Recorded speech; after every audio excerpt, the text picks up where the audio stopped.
Here. Hello, everybody out there. It's D&D time. Hello. Howdy. Alright, we're back after a break.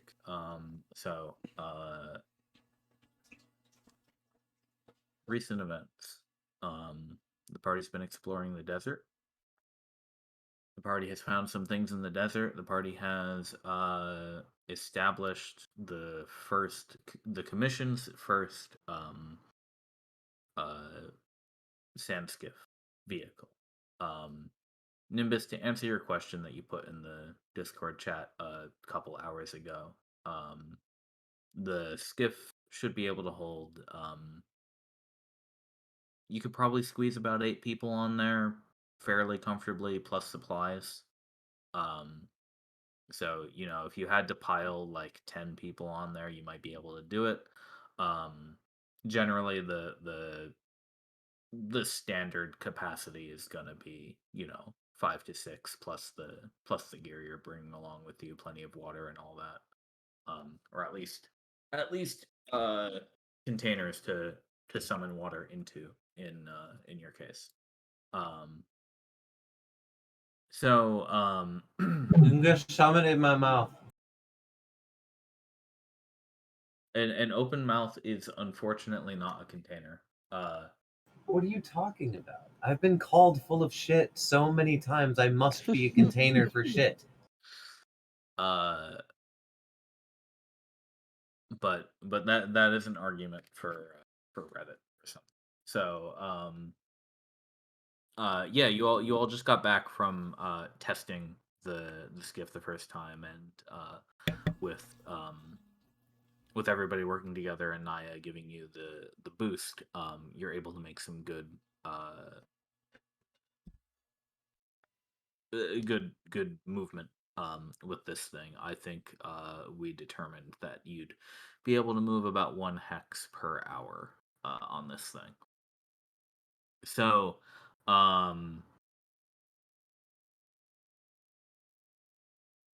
you did this right before the Redshift was arriving at Chose. It had started a couple of days ago, and giving you a little bit of time before you had to hide inside the protection of the obelisk. So there was some conversation after that was held. There were some debates about the nature of things, but I believe the conclusion was plan next is head on over to All Saints, the Vexian city that should exist somewhere out in the desert, correct? Do we have at least a general direction from here? Yeah. Oh yeah, you do. You have the here, let me just The pop this desert up is on your kind of a screen. big, boring place. It is. But as always, you have your old map that Albus Tower was able to procure Yep. a while back. Thank you for that, because I forget where to find that stuff in here. No problem. Yeah, there's a lot of documents and stuff. I find that amazing. Thank you, sir, for doing all that work. Oh, no problem. I mean, I know it's fun for you, but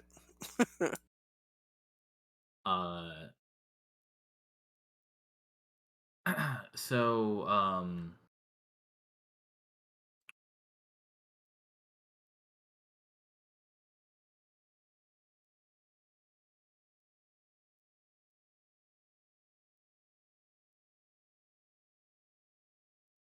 hello, you just disappeared.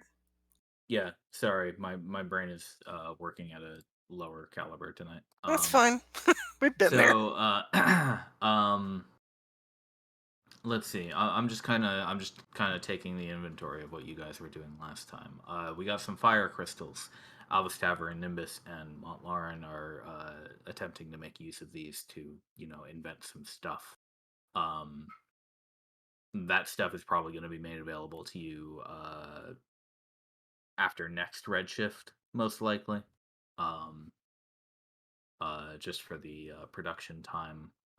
There were also talks about maybe putting some kind of weapon on this sand skiff, perhaps a ramming device of some sort. Um, but you guys are you're in the Redshift. You are waiting out the storm. Um, Dex has come back this week from his trip up to the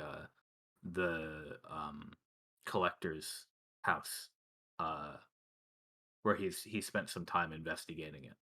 Um oh, I was gonna say, if you haven't already, go ahead and give yourselves a long rest. I think we might have done that last time, but just in case you didn't. I feel revitalized. But yeah, Dex has come back from investigating that location. And if you want to bother him about it and ask see how it went, that's up to you. Uh, Yo, Dex. How's my new property? Hello, your new property. Well, I mean, I suppose we'll have to work out the specifics a little bit later about that, but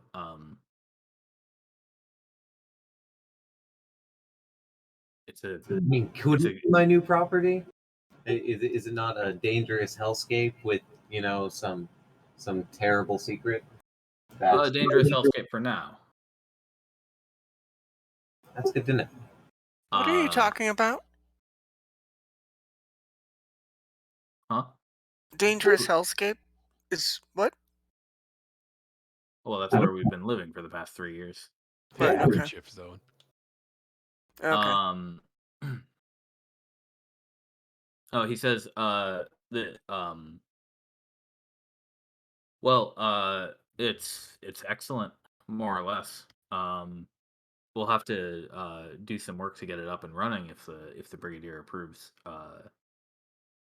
putting a station there. But it's well intact, and I did a little digging into how the magics are set up. And if I had to guess, I would say our draconic friends probably don't even know this place exists. They forgot about it. Exactly. That's Actually, I forgot about it myself on my way out. One of the others had to remind me as we were leaving. You're wondering what you're doing for the entire week out there? Well, as we were heading down the trail back down the mountainside, Magic still work in terms you of know, erasing that from your memory. I thought to think aloud. Hey, what have we all just been doing? Why are we out here? You know, Did there's we a ever trick. find it? There's a trick I'm gonna tell you. You checked out the teleportation circle under the rug, right? Oh yes. Focus on that teleportation circle in your mind, and you remember the place just real well. I remember the place real easy when I do that. That might help out for you. I Uh-huh. honestly, I've seen enough of these things at this point. I've almost figured it out. Just, I mean, once I get a little bit further in my kind of return to my magical uh, prowess and everything here, I could probably figure out how to use it. So we get something up there, an obelisk up there to protect the place. That would actually be a great escape route for us, so long as nobody follows us through. I had a You similar know, thought, and plus we could use it to bring in all sorts of supplies from the Empire. I know. Not super easy to get to though. No, it is a Unless of course tad you know the other side of inhospitable. the teleportation circle. But, until we know that, it's not easy to get to. oh no, Couple of days. it is the other side of the teleportation circle for me. Yeah. It is the exceedingly easy to get to once you know where it is and can make a teleportation center. Right. Um. Both are huge caveats. Yeah, but yeah, he says, yeah, this is a good thing. It would probably be wise for us to protect it. Also, now before I forget about this for reasons unrelated to magic, at least I assume so. We did we took a look at the telescope, um, as you suggested, Yep. and we were able to spot the tower. Um, so I suppose there's not much more to say than what you told me about it, but Were at you least able now we to know what spot we're. what's at the base of the tower? Yes. Um, Okay. well, about as well as you were. Yep. So we will have to see about. I mean, when we get to the tower, we will. It'll be a matter of figuring out what to do with it. Um, in my experience, I have visited um the Star Tower in Kalasha before. Um, they use it as a government building. It is I would say fairly marvelous. But um not quite so impossible as it is over here. And of course there's still a city below it. Um so normally these things simply have doors that you walk into off the street. At least the one in Ascalon does. Um and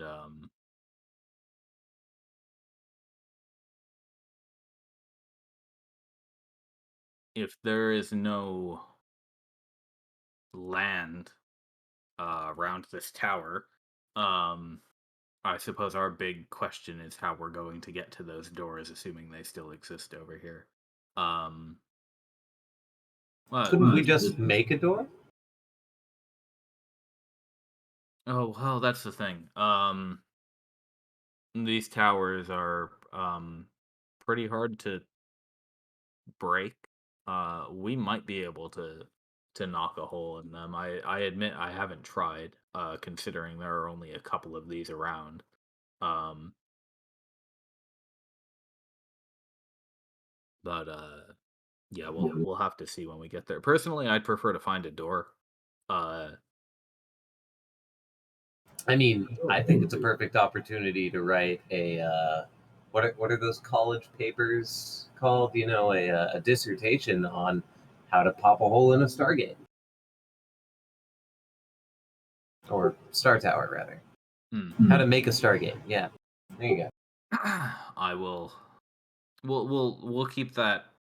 We'll keep that in mind in the back pocket, just in case we need it. I don't want to trouble you. Don't want to trouble what now? Who? I don't want to trouble you all, making you go out of your way to punch a hole through it. I mean, to be the people who figured out and did in fact punch a hole in a star tower, I think the glory earned would be well worth the trouble. Man, knocking that down, Alvis Tower gets like a terrifying like glint in his eye. Like I said, we'll keep it in the back pocket. We'll What do talk you about it when we get there. I think. what do you think would happen Oh if it hell. fell?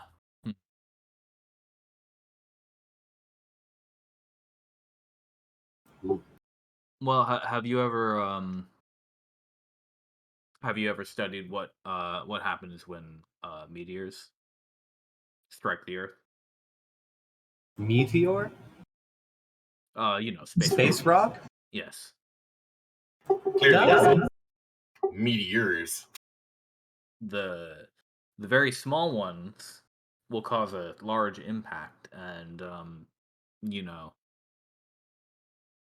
let's say you did have one the size of a house. Well, it might cause quite a bit of ruin. Uh, Luckily, they normally don't do that, and we just get very very tiny rocks. Yeah. So you seem to be way more knowledgeable about this than me. So So they call them space rocks, right? I've always wondered if they only come down in rocks, how do the miners get the metal? Well, I am not necessarily an expert, but Like there depends. certainly isn't enough rock. You can't like a pickaxe is bigger than I am. Right, depends on the rock usually.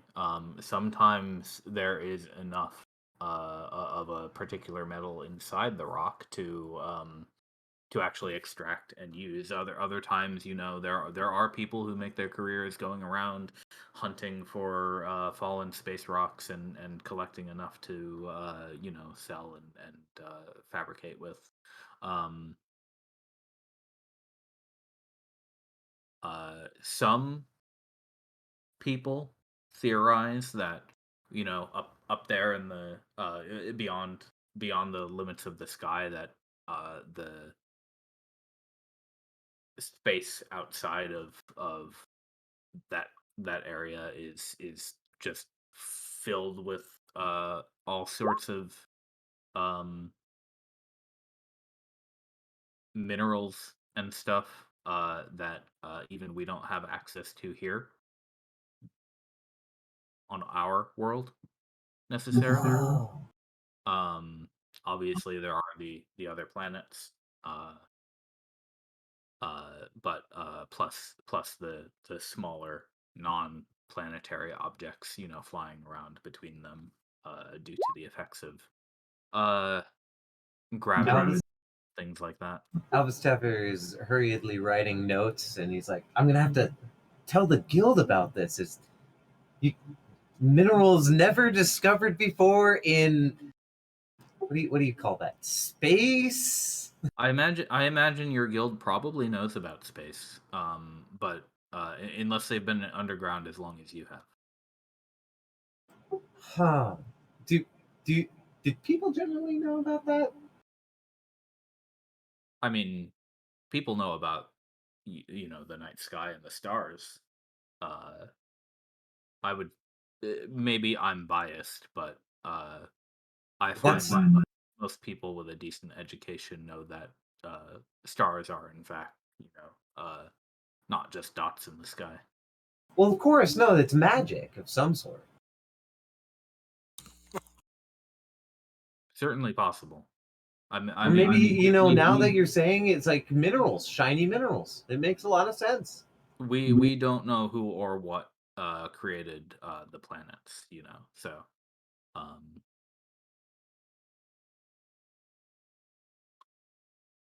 Planets? Are these like planes?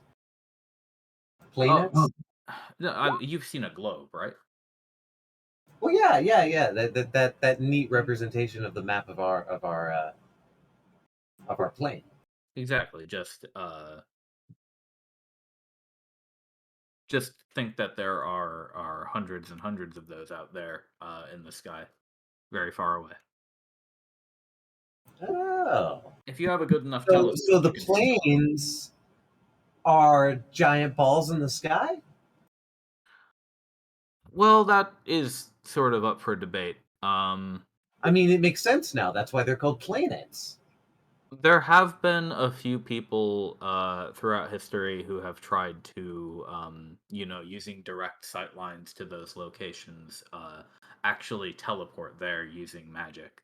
Unfortunately, none of those people were ever heard from again, as far as any historical records show.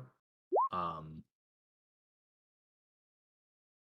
I'd be Oh, lying I if I could. said I haven't considered it before, but I'm probably Well, too much of a coward to try I myself. mean, it's because there's so many things to factor for. I mean, we can teleport to a place we know of on a planet or in some material plane of some sort, an elemental plane, other sort of plane. But that's a little bit different because it's a sort of an anchored sort of place. Right. There Even are there are even more specific methods to get to where you're going, but then yeah. again, you are going to an already charted location. I understand there was one attempt with a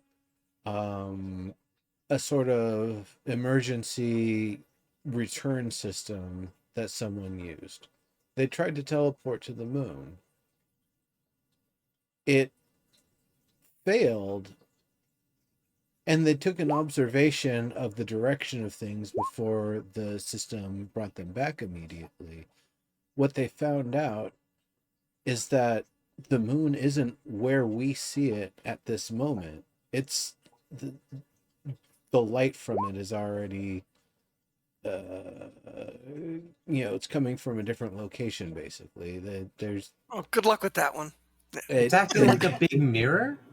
yeah, think like that exactly. That That's cool. the sun is kind of reflecting off it as a sort of mirror, and that's yeah. So it's kind of an interesting sort of thing that you try to do that with the moon. Okay, now think about a planet somewhere off in the distance.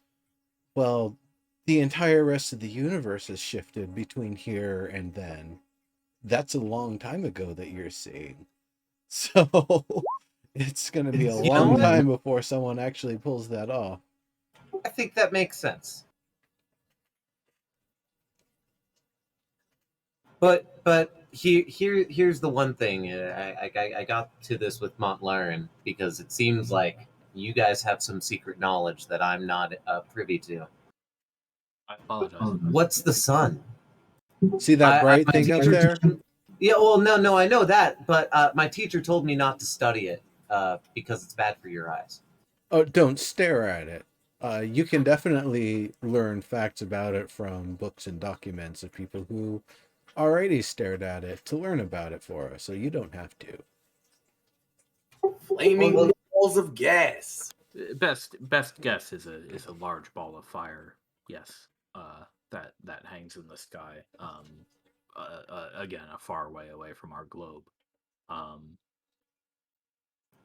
how would you figure that out with the telescope at the house? No, with one that can see further than that. But how would you do that? I thought studying the sun was bad for your eyes. Well, I learned it from some academic I still don't encyclopedia understand. or something that was written by elves a long time ago. Apparently, it wasn't the most up to date, pretty close. So that's where I learned it from. Once How are again, you? going back to Deck's point about someone with a highly rounded education would maybe know something about it. In any case, as to its origin, nobody can really say. Some people prefer to say a god did it. Others, uh, who are perhaps considered a little ridiculous, suggest it might have just always been there.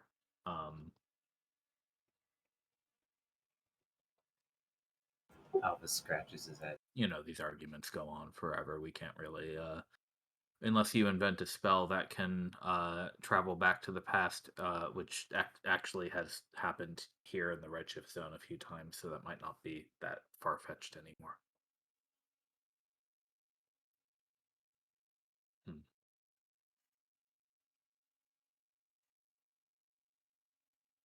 Well, anyway, I'm getting horribly sidetracked here. I just wanted to tell you about that, and also, we decided to have a look through the telescope at other places of interest. Specifically, the one that we discovered um, might uh, might interest you. I know you were thinking of traveling to All Saints. Um, Yes. I think we've found it. Um, Oh, wow. uh, The city? Yes, we were able to see it through we were able to see some settlement or city through the telescope a little bit closer than we're at the base of the star tower. It is sitting in the desert. Um, there is well, there appears to be a great dry or dead tree at its center. Just not surprising if it's in the middle of a desert. Um, Otherwise, it looks quite similar to Chose. It was still very far away, and we couldn't really make out any details beyond that. But I just thought you might want to know. I find that remarkable that you're actually able to see it. That's wonderful. Well, we have And some the tree is interesting. excellent guidance from Alvistaver's map, so Yep.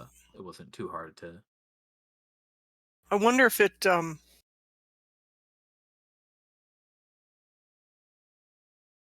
makes some sense. Well, when we get done with our um, travel over the sand, then maybe, and if we find such a thing is true when we get to Alsains, then maybe it makes sense to bring the kids there. Um, the brigadier would have to Right. approve that, but they could really help if we wanted to actually bring an old tree like that back to life. Yeah, perhaps. I think it may have been Lucent's idea to keep them with us. Yeah, Um, no safer place than under watch of a beholder. You know. right, Um, right. But I don't want to put them on the trimaran, sand catamaran, whatever we're going to call it, the skiff. He I don't floats. want to put them on the skiff until we have determined a route to All Saints and that it is Right. safe. yes. Yes. Please do make it safe. Right. We're counting on you. Grandmother's, she's given us her grandchildren. Yeah, we got to make sure it's safe. I expect if all goes well at All Saints, then we'll likely have the materials ready to build another obelisk out there. Now we might need we might need to wait a little while to get a few more of those skiffs and the beasts and whatnot all put together, but it shouldn't be too long before we have everybody moving along through the sand. Okay. Well, we've gone to some effort to make Chose the newest, latest, kind of largest base of operations. Are we actually looking at All Saints being a Plan B location? Well, I mean it's closer. Right. It's It's closer, and closes almost half the distance according it to that is map. we could always just build a camp like we did Fort Maricus out in the middle of the desert somewhere, but it's a lot easier to take over these old houses and Yeah, I agree. pay Okay. some Well, thanks to the people who left them for us and get some use out of them okay. on our Well, way. first we got to get there and see what it actually is. Hopefully, we do not find another glass wall Yeah, or some right. such. Well, Right. we seem The- to be out. We seem to be out past the valley, so I would hope there's not another one. The thing Right. I was actually expecting to see, and this might be of interest to you and the Brigadier, and potentially, well, I guess he might scare them a little bit. You and the Brigadier probably to join us on the trip to All Saints, because there's a likely chance that we're going to have one of those flashbacks, and it'd be really good for you to see one. This might be the last opportunity for us to witness one of those. Well, and to be able to share it. Because it's one thing if we say it, it's another if you experience it with your own mind and your body and everything. Otherwise, it just sounds like a fantasy and a story coming from us. But if you are with us, then you could conceivably experience it yourself. Well, I'll have to see if I can separate myself from here for a Yeah, little I'm while. sure you've got quite a to-do list, but yeah, that would be interesting. I do have to. Lucent has asked me to see if I can manipulate those giant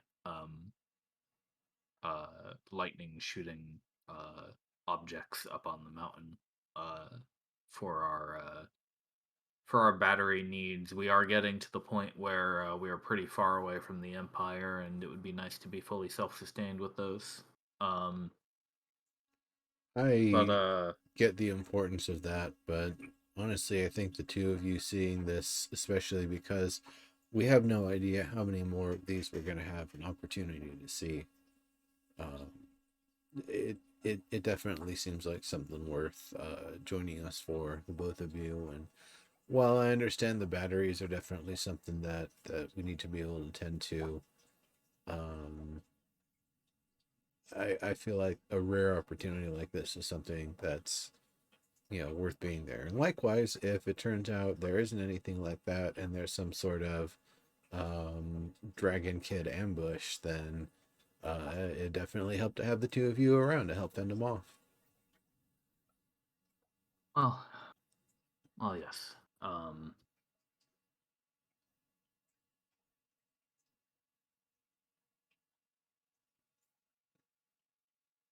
Well, let me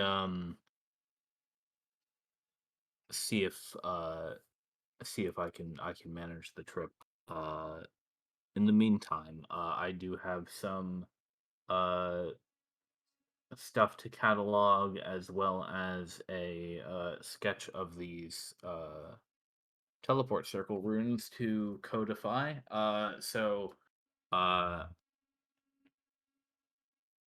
Before you go, Decus, Yeah. may I during free time commit an experiment under your eyes? Maybe while you're doing a sketch or something. That depends. What is it? Well, you know the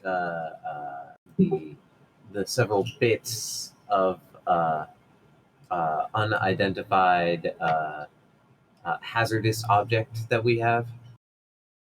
Oh, you mean the black? Yeah, the black talon thing. Yes. Tooth. Well, now with the fire crystals, I have a reliable way to set a flame keen, and I was wondering how the interaction between, flame keen and that thing would go about.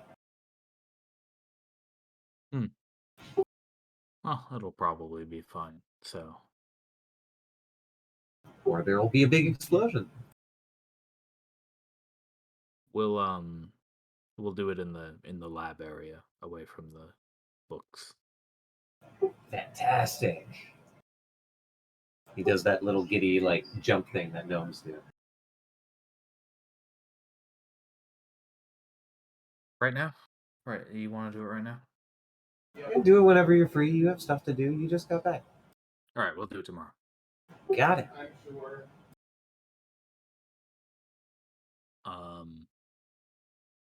Yeah, he scurries to his lap. So the next day, Albastaver, you're able to break into his study and bring out the materials that you need. Damn, the locks are getting lazy on me. Barely had to use my thieves' tools this time. He tells you it was unlocked. What?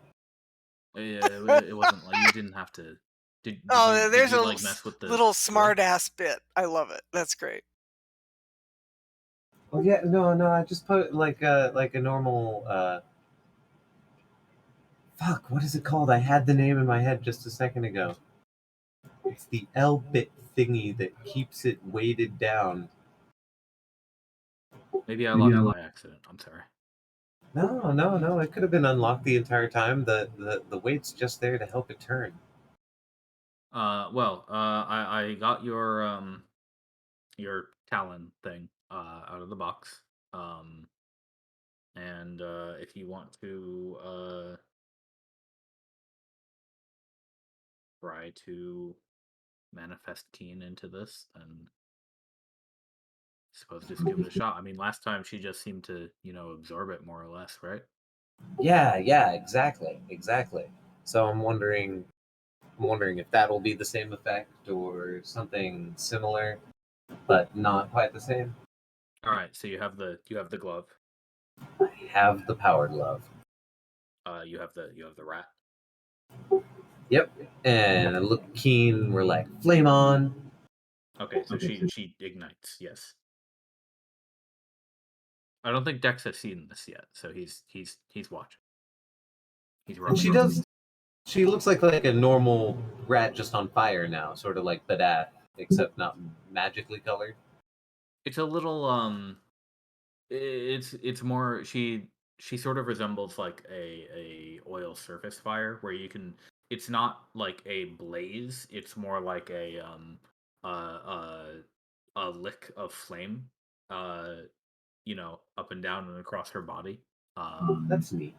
So yeah, she is producing fire of some sort. But she is not you wouldn't say she's obscured by it, and she's not just like a little mobile fireball. Yeah. I'm just trying to find a different image than a pilot light rat. Yeah. 'Cause that's kind of what I'm seeing right now. Good one. All right. So I look at Keen. I'm like, we've seen this before. This is it's unfinished. We still need another bit. Hopefully, we can get that other bit. But this is what's gonna give you the big body. And, She's it'll be kick ass. Chew she's going bubblegum. to like describe this mechanism you're about to do. So I just want you to describe for me how you're going to interface her with the object.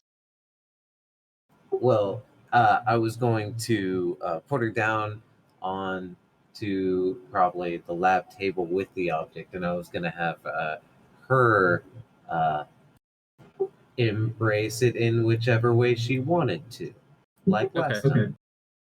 All right. So Dex is standing back. Um, he's like the. At some point, we should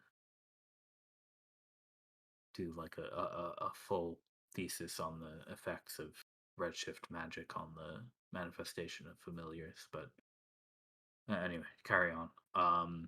And you put Keen and the object on the desk together. And you tell I assume you tell her to like go ahead. Yeah, absolutely. And it's like this magic object is key to giving you the big body that we've talked about. All right. So she when you tell her to go ahead, she approaches it. She looks it over. She sniffs it. Um, and you think you see one of her whiskers touch it before her mouth opens to the size of her body, and then the object is gone inside her. Brilliant. And when it is subsumed, and her body is noticeably larger, um, the orange flames that were covering her, they turn purple. Vegas, purple flame. Yeah, he's like, ooh, and then before either of you can do anything else, she twitches and like coughs, and then gags a little bit, and then like lifts up one of her legs, and out of her hand, out of her paw, the object is propelled, and she shrinks back down to normal rat size, and it bounces off the uh or it launches off the desk and clatters across the floor. Ooh, I'm gonna pick that up. And Recover it. she turns back to orange flame colored once it's gone. Get a pair of tongs. Dex says, well, that's similar to what happened last time. She didn't fully take it, I guess. No, it was rejected. I think that might have to do with the fact that it's only a partial sample. Maybe. What do you think, Lil Keen? This is just nasty. She, um, she paws at you in a way that suggests that she would probably like to be fed. You imagine that her activities have been exhausting for the past 60 seconds. Oh yeah, of course. You can get fed. I have food. But otherwise, she looks completely unperturbed. Well, completely unperturbed.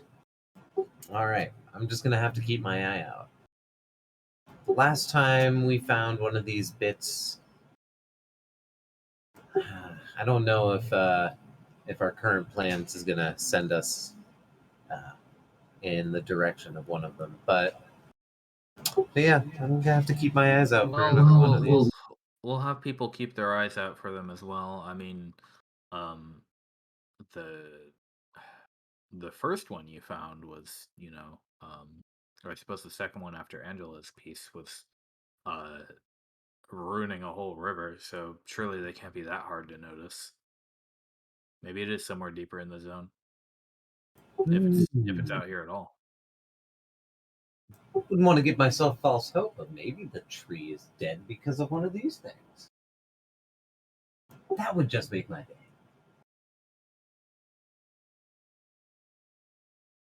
Well, in that case, that would be very convenient. Hyper convenient, in fact. Okay, well, at least nothing exploded. This was a good trial. Absolutely. I'm glad we got some neat effects. I have another test that I want to do while the Redshift is still, in fact, is still up, but I don't exactly need your guidance on that. Oh well, what's the next experiment? I wanted to see the effects of organic food. So I know, like most of the animals and stuff don't change, or some of them do change. I mean, we found an ivory tusked boar, or not ivory tusked, but pearl tusked boar. It happens commonly enough, but they seem to survive. All right out here. But yeah, I was gonna figure a way to fish some food over into the red zone and then get it back, and maybe even eat it. Well, I will give you the standard plate warning. Do be wary sticking mundane objects in across the border. You know, things can become hostile, or that they can shift in such a way that may risk your own safety if you're too close. So, uh, just be careful. I I'm sure I can't stop you, and I wouldn't hate to get that kind of information anyway. Perhaps Absolutely. perhaps you might ask Van to see if he can carry something into the miasma for you. That's usually how he does it, and he's able to do that from a decent distance. That would be a lot easier than the twine method I was thinking of. Yeah. All right. Thank you.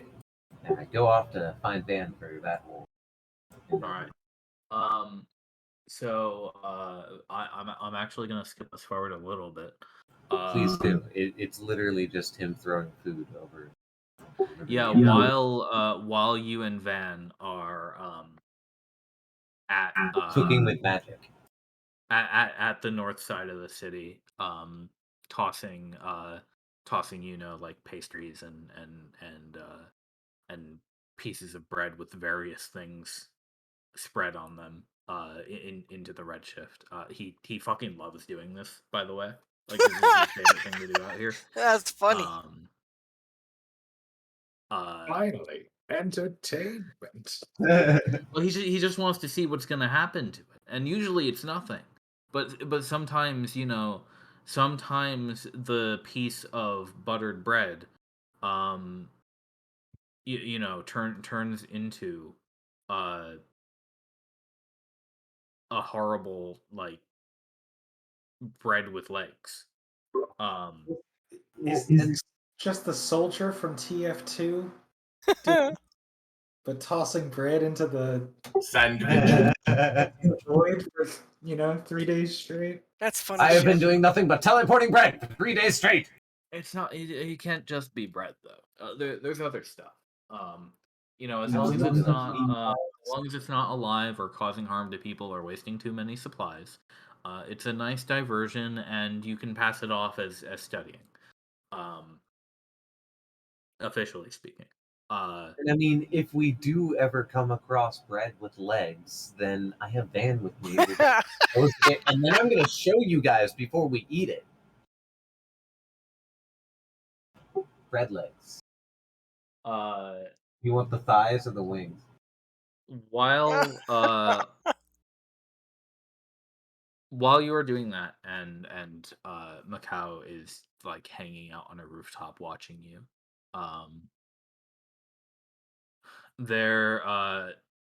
the Western alarm bell starts ringing. All of you in the city can hear the bell that has been set up at the west gate for a case of hostiles approaching. Whoa. Okay. Well, never heard that Yeah. one. To the west gate. Yeah, I guess that's what Never we're heard doing. that bell before. Van, can you pick me up triumphantly with your telekinesis so we can make a badass entrance? It might not be as triumphant as you imagine it's going to be in your head, but I can certainly carry you. Fantastic. I strike a blow. Here, get on my shoulders. It's like being in anti-gravity. So you can try as hard as you want to strike a pose, and it might look good sometimes. Yeah, he's just floating there, flexing. Just a moment. Just 1 second. Let me get you guys over here to the southwest gate. Oh, that list is ours. Oh, good. It's like, oh no, siege weapons. Oh no. Double oh no. I see what the enemies are. All right. That is a bad. It's Remoreses. Right. Well, so you are in the street. So just for your reference, there is a ladder up to each of these buildings. It would be obscured by the building. So if you want to get on top of the building, you can simply climb up one of the ladders. May I But- ask Van to toss me up there? Sure. Yeah, you get there and you scream at him to drop you on the roof, which is honestly easier than him lowering you down to the ground. Here's me. So you get there, and the two guards, Renato and Yuri, who are on watch at the moment, they shout down to you as they see you arrive. They say there's something. It's in the Redshift, and it's crawling through the city. And Alvistaver, you can see what appears to be some kind of Hydra like creature. It has 3 distinct heads and has a lot of legs and a long plesiosaur-like body. Oh. How is it traversing over the ground? Like, yeah, I know you told me what kind of body it is, but is it lumbering? Is it gallivanting? As the Building. dozens of legs that seem to be too short for its body That sounds like stretch forward skittering. and pull the hulking mass along the ground. And these 3 grinning heads turn the corner of the main street, and they seem to lock eyes with you. Tiny little you have all their attention. Hydra? What do your gnome eyes see? Yeah. Oh, no, Holler that's down what to I us say. what you see. I say Hydra. Yeah. That's what the guard said too. So Van says, "Oh, well, shit. Okay. Lucent, you had better go protect the children. I think maybe have you and Dex go." And she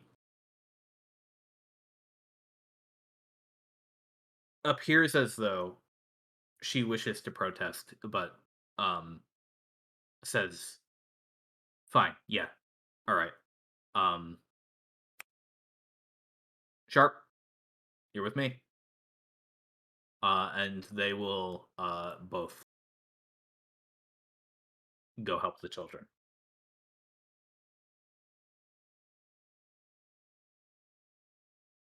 And now I'm gonna need everybody to roll initiative.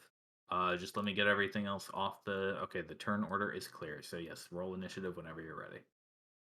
I will roll initiative for all of your friends. Oh no! Oh, hold on. The turn order was not ready. I need to clear it. I apologize. I will keep your rolls. Looks like it didn't populate me into the. Yeah. Sorry. Sorry. Looks like it didn't even. Oh, Caught it- my 12, but It fucked things up in the old fight is still in here for some reason, even though it didn't show up at first. So okay, so Naya at 12. Okay. Mount Lauren at 7. Nimbus at 22. Get rid of Badath, get rid of Amber Green, get rid of Aaron. Okay. Now you guys can roll initiative. Make sure you're clicked on your token when you hit the button, by the way.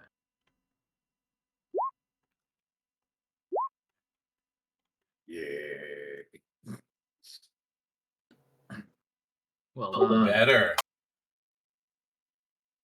Why do you have advantage? You have I was like, Advantage why on did that I roll roll. that on advantage? So your first number was 11, so I will That's move up fine. to 11. Still better than the 5 I rolled before. And let me get the NPCs in here for you.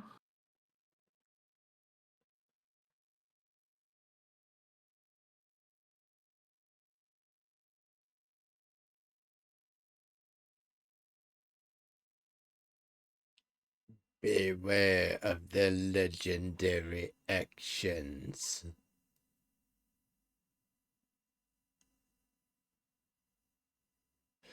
Cause like that lightning thing we fought, it was taking moves at a turn and stuff because it had legendary actions. I would expect this thing has them too, and they're gonna be nastier. That do be 5e. All right, and let me get you not handout. Let me get you some allies. Van in here.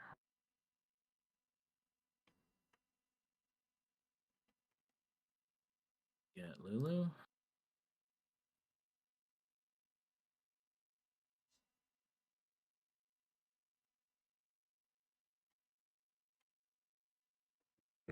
Nice job, Van. Yeah, I love that.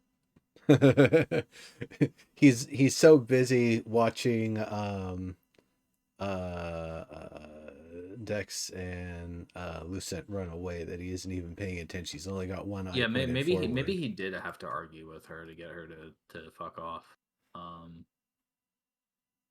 Get Kuro.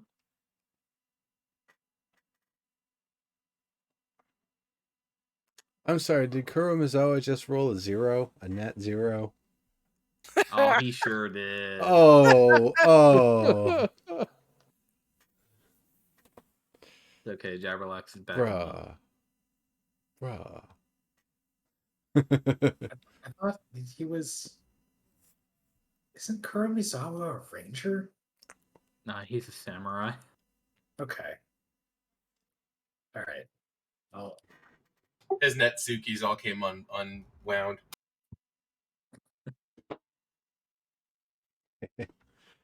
All We right. got some big turns in here. Wow, nice. Overall though, like really solid initiative all around. All right, we're in it. So Irenaeus, you are at the top. Luckily enough. So like I said, there are ladders. You know what? I'll just draw them on the map for us. So there is a ladder here and a ladder here. I will move those down to the map layer so that they don't get in your way. All right, good. Yeah, and just in case anybody wants to take it, oh, by the way, ladders are 10 foot up. You can move up them with your normal movement speed. So, Okay. if anybody gets on a ballista, here is how they work. Thank you. I was actually just about to ask if it needed a team or something. Yeah, so the ballista takes 1 action to load the weapon, 1 action to aim it, and 1 action to fire it. So if you're Oh wow, really? We only see if the you're being bio and efficient- info. Yeah, Oh, we don't see anything else. You can't see the character sheet. Okay, Nope. hang on. Thank you. Can be edited and controlled by all players. There we go. Okay. Now you should be able to see the character sheet. And where is it in the handouts? I'm sorry. It's under allies, under REC. all the way down at the bottom. Thank you. I can see it now. Cool. Yeah. So if you're it does do a nice 3d10 and has a pretty sizable range. But yeah, if you're being absolutely efficient with it, then this is going to be a three person machine. Ah, well. Yeah, but it takes 3 turns to actually get a shot off. Actions. Just 3 actions. So Three people can do anybody's those actions, yeah. turn. Well, so if you have three people all stacked on one, you each take your action and it fires. Okay, Yeah. that works. Thank you. So yeah, and yeah, if you do use the ballista, it will be your action to use the bolt action. And then obviously if you have any like extra attacks or anything, you would not be able to use that because it would need to be loaded again. Irenaeus, it is still your turn. I just wanted to give you guys that info. What do you want to do? Well, she'll just kind of take a look at what we're dealing with here. Whatever this is still a little bit far away. It is, yeah. It is right at the end of this main road, and the as I described, it is a massive. It's like a mix between a hydra and a dinosaur, and Great. it is very much alive in the Redshift, but it also very much looks like it was probably made by this Redshift. Right, and I'm curious. Does it appear that they are standing within the redshift on the other side of that barrier because they can't actually go any further? I don't Well, think it's it's that moving they toward can't go any further, but Well, if they step out of the redshift, I wonder what happens. Yeah, good question. and I am finished if Okay, with my turn. right. There's I not have to much do that to on from roll here. 20. All right. Jabberlax then is probably gonna come up and meet you on well, he's just gonna go up this side because it's easier, so he can move. Speed is on his token. He can move 1, 2, 3, 4, 5, 6. We'll move him out of the way. He'd have maybe an extra space to move. And yeah, he'd be able to see this thing. So Did you call that a Hydra?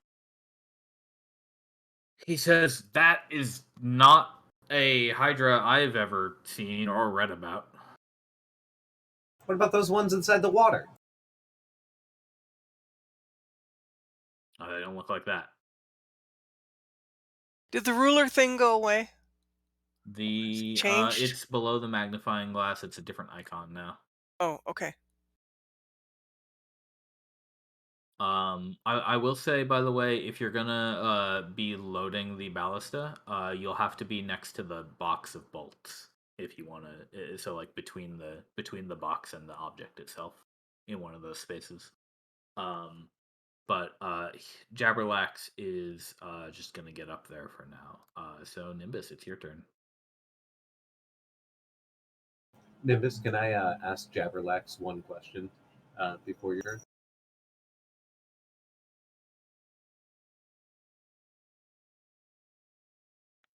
Are you muted? Yeah, the button mute's being a little funky for me here. Yeah, you can ask him. He might not answer, but Jabberlax, are you firing or aiming?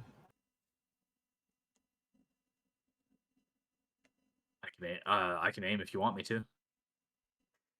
Do it. All right. I'll take the firing trigger. I look to Yuri. You're the one loading. Thumbs up from her. Rondo, you should help Ironhearts. Okay, yeah, I'll get over to the other roof. Thank you, Nimbus. I mean, there's plenty of people to help you. so we're gonna start off with the old classic here, and I'd be casting that as I'm climbing and making my way over here, probably about here. Then kind of seeing, yeah, on these rooftops. I want to take a bit of a guess of whether this appears to be a creature that would be vulnerable to elemental magic or resistant to it or outright immune. Like if it's got a head that's like clearly fire, ice, and lightning or something like that, for example. Got it. You can we'll make it an Arcana check, but I'm gonna give you disadvantage on it because of the unique nature of this beast. Ain't never It's seen it shifted. before. That is completely reasonable. I don't know why I keep closing my character sheet. I am just silly tonight. Character. We're gonna go click the disadvantage button, and you said Arcana. Yeah. Did it roll? It rolled. It God did damn roll. it. It popped itself out. There we go. I'm back. It's hard to say without seeing what the beast can do. It is its 3 mouths are dripping, but as far as you can tell, that might just be saliva. And it is a little far away, plus slightly obscured by the mist of the redshift. You can't really make out any decent guesses just yet. Okay. Fortunately for you, though, well, let me let you finish your turn. I guess I'm gonna kind of not go prone, but kind of kneel down so I'm not just completely out in the open in case it's got some sort of spit or breath or something. Okay, yeah. There are sandbags up here, so I'd let you. Yeah, as long as you're. We'll call it. Yeah, we'll just say that you could take half cover behind the sandbags. Half Okay. cover? Is that Yeah. for everybody or just Nimbus? If you are on the roof and not standing in front of the sandbags, then you can have half cover behind them. Cool. All right. Oh, Okay, but like, so so you Alice, are Alice not- and I are small, though. So if you are not standing behind a sandbag, you're fully exposed. Correct. Yeah. Okay. Yeah. The only real wall here is the walls between the buildings, plus the walls that were put up to sort of funnel people forward. Plus the But gate. yeah. In any case, it is the serpent's turn, or rather, it's the left head of the serpent's turn. So the other two are just kind of in their idle animation. The left one's the one that's kind of like looking like it's charging forward. Well, Animation.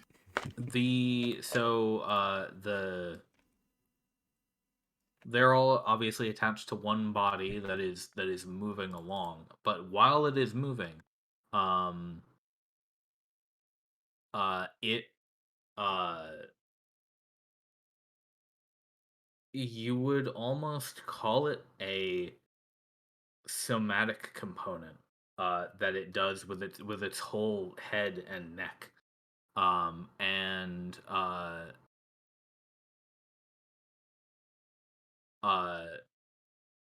it barely makes any sound, but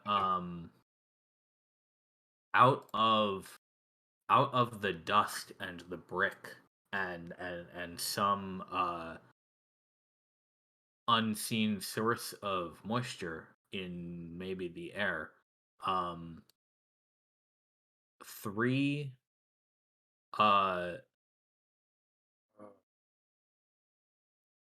gouts of water bubble up and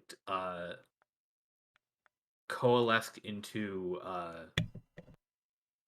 a mobile and consistent shape just below the wall. Would I have recognized that as like a summon water elemental spell? There were definitely some similarities there. I guess between I'm let me just cut to the chase. Is it the sort of thing where I would have been keen enough to attempt a counterspell reaction? no, that was not a spell. Okay. So it's similar, but okay. Gotcha. Yeah. Some like ability. Spell-like ability. Yeah. Yeah. So we're gonna go ahead and put these into the initiative order where they drop. Montlar, what's your dex? Pretty sure this one has more than you. Terrible. 14. Cool. All right.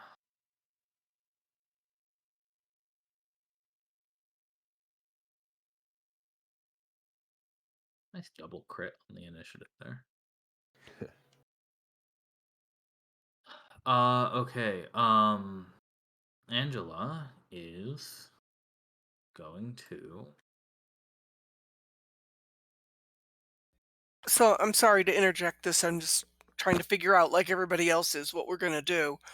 Does this appears to be a water creature? I mean a creature largely of water? Well, the Hydra thing is very fleshy, but there are now water creatures outside the wall, although only the people on top of the buildings can see them right now. Okay, so this one big one outside the gate, is that one big one, or does that represent multiples? This one down here. Oh, that one. Yeah, that one. So those tokens are just singular creatures. God damn, I didn't ready destroy water. Oh no. Because why would you ever think to ready destroy water? But Yeah, here it no, is. right, you're All I right. have. Um, Seems like it would be so effective. Angela, seeing how crowded the right side building is getting, is going to go over to the left one, and she's aiming to be on a sort of support roll here. 1, 2, 3, 4, 5, 6. She's gonna dash and go 1, 2, 3, 4, 5, 6. She's gonna land. Just she's on the roof, but she's just getting past the ballista. And Lulu is gonna do the same thing. 2, 3, 4, 5, 6, and 1, 2, 3, 4. She's gonna go over there. What's in her spellbook these days? Does she have mage armor? She has. She Do you does guys have like talk about this over lunch? Oh, she's So you from know my what? homeland. We would have talked a lot about wizard stuff. So you know what? Yeah, she can cast mage armor as she's going. Good idea. Okay, yeah, that seems more like the sort of move. Like mage armor, and then I can't remember. Does she have shield as well? She does. Okay, yeah. Well, those were the big ones. Gotta make sure she can protect herself. And then Albus Taver, it's your turn. So Jabberlax has not had the chance to get this thing loaded or aimed yet. But if you wanted to ready an action, then that could work, or you can do anything else that you want.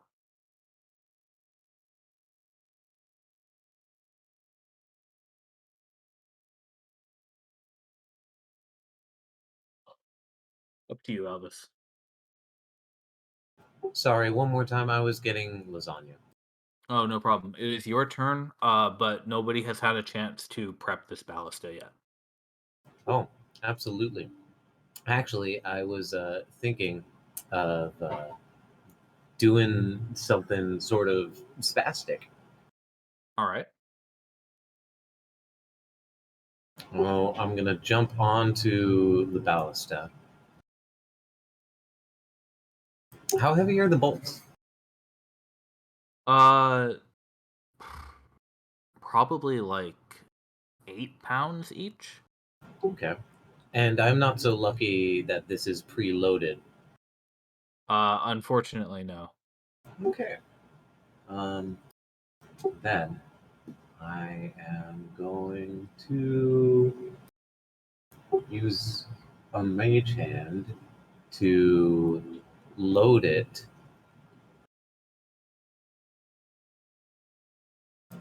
And then I am just going to sit. Yuri, I still want you to load this. I just want to be preemptive. You know what I mean? You got it. Yeah, we're on top of this. So, sir, this is loaded. That took one action, right? Correct. I would need to wait for Jabberlax's next turn to have him aim so I could fire again. I mean, yeah, if you want to be the person firing it. Alternatively, you could always ready your action to fire when it's ready, which I'm gonna. would get you the same effect, and we could retcon the thing that you just did. Okay, all right. I just want it loaded as fast as possible. Okay.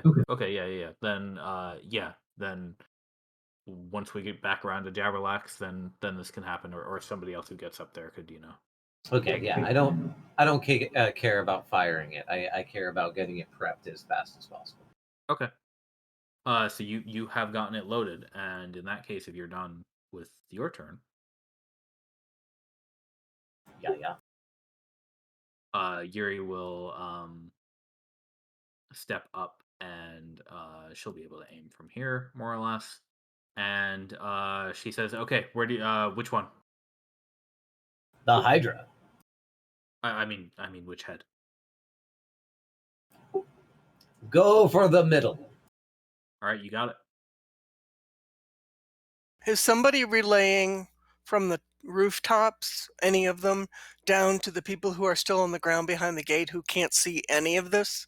Lufael would have mentioned that these water creatures appeared. When she got up Okay, there, good. she would have called down. Guys, there are some water creatures, elementals or something out there on the road. And they're right outside the gate. Yeah.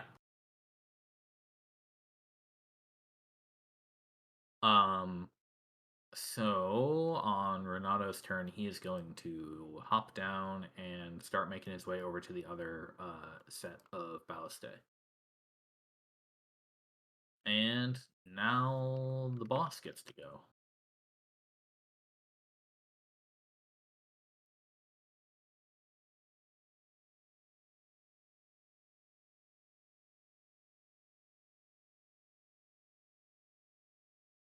Which one is the boss? Springsteen, last I heard. Thank you. I was thinking it when you said it. Great minds. Right? All right. The right head does a very similar thing to what the left head did. And I'm just gonna put that in there because that's a thing that happened.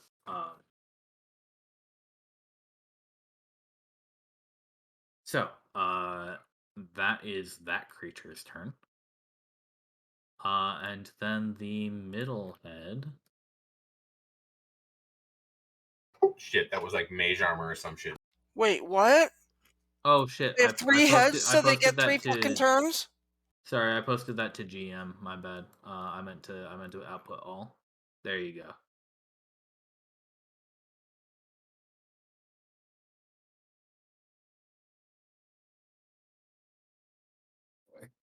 Ew.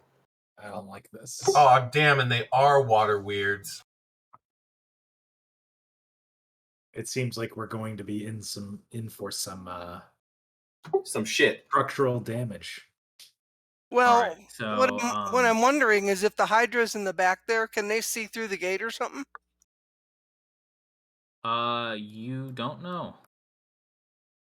But it does move up, approaching to the edge of the redshift. Okay, could you move And, that token up so we can see? Oh, I just did. I don't see any change. Oh yeah, zoom the map out. Yeah, it just moved up 6 Yeah, spaces. it's like 85 feet away from your token. Yeah, you see the arrow? Yeah, but I didn't see the tokens move. Okay. I think Irenaeus, you are receiving. Oh. Well, you're standing out there with no coverage. The It's central true. head, the central head rears back and twists its neck all the way back. At its mouth, you can Gross. see the crystal start to form, and then it launches a spear that I think misses you. Good. It does, thankfully. Okay, so I have a question. Technical Yeah. question. Yeah. Are these 3 Hydra tokens down in the redshift? Are they one guy?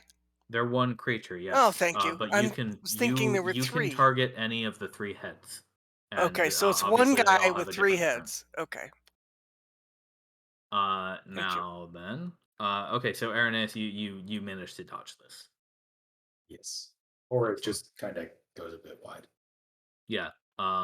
So, yeah, the spear lands and crashes into the building behind you, and the spear shatters completely.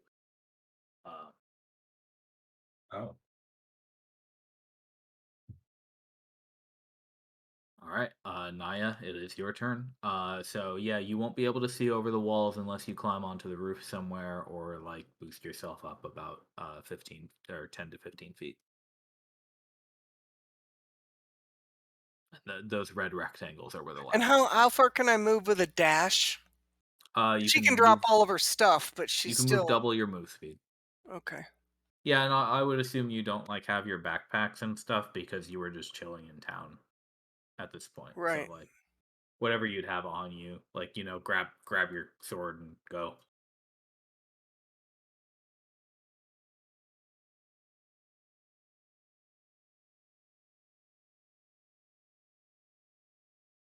Okay. I went 7 spaces. Okay, so Oh, that you're was a next I guess that to was a dash. yeah, I think you're good. Okay, great. So no bonus actions means it's Ambergreen's turn. Yep.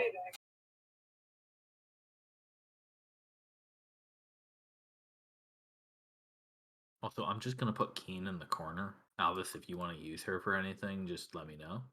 Nobody puts Keen in the corner. I was thinking it. I Well, was thinking that. it's a good spot for her.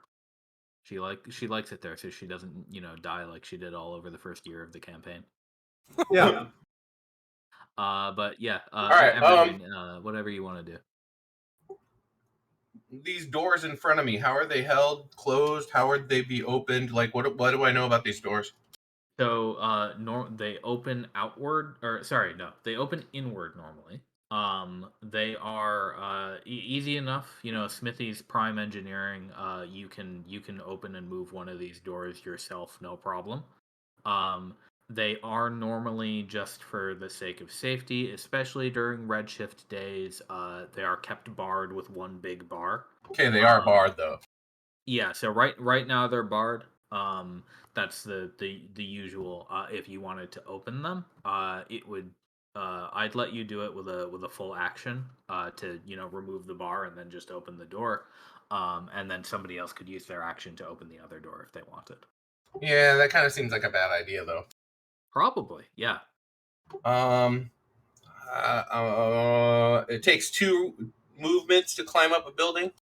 Well, it's just 10 feet up the ladder with your regular speed. So just moving from this square to this square is an extra 10 feet. Okay. So It you'll would be just do the 15 math however feet you to want. get onto that square. Yeah. Is the way I kind of math that out. Yeah, that's a better way of describing it.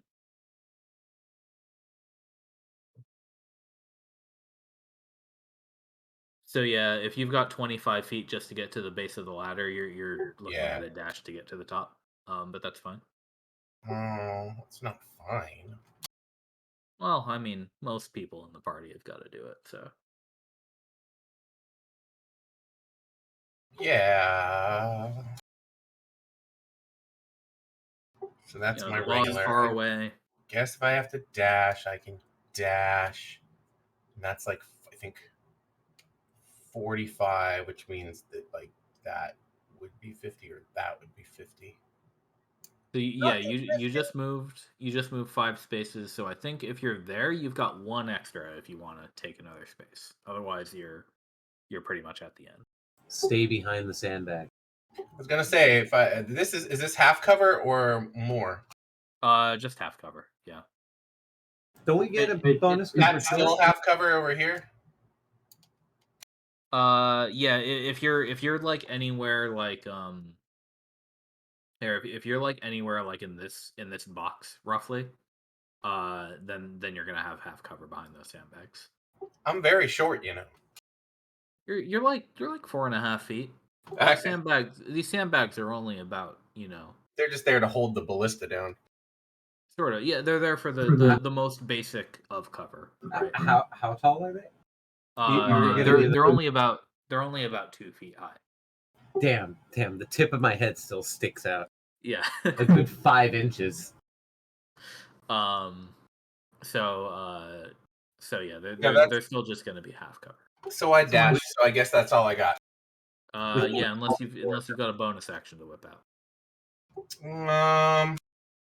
But most cantrips are not bonus. Indeed.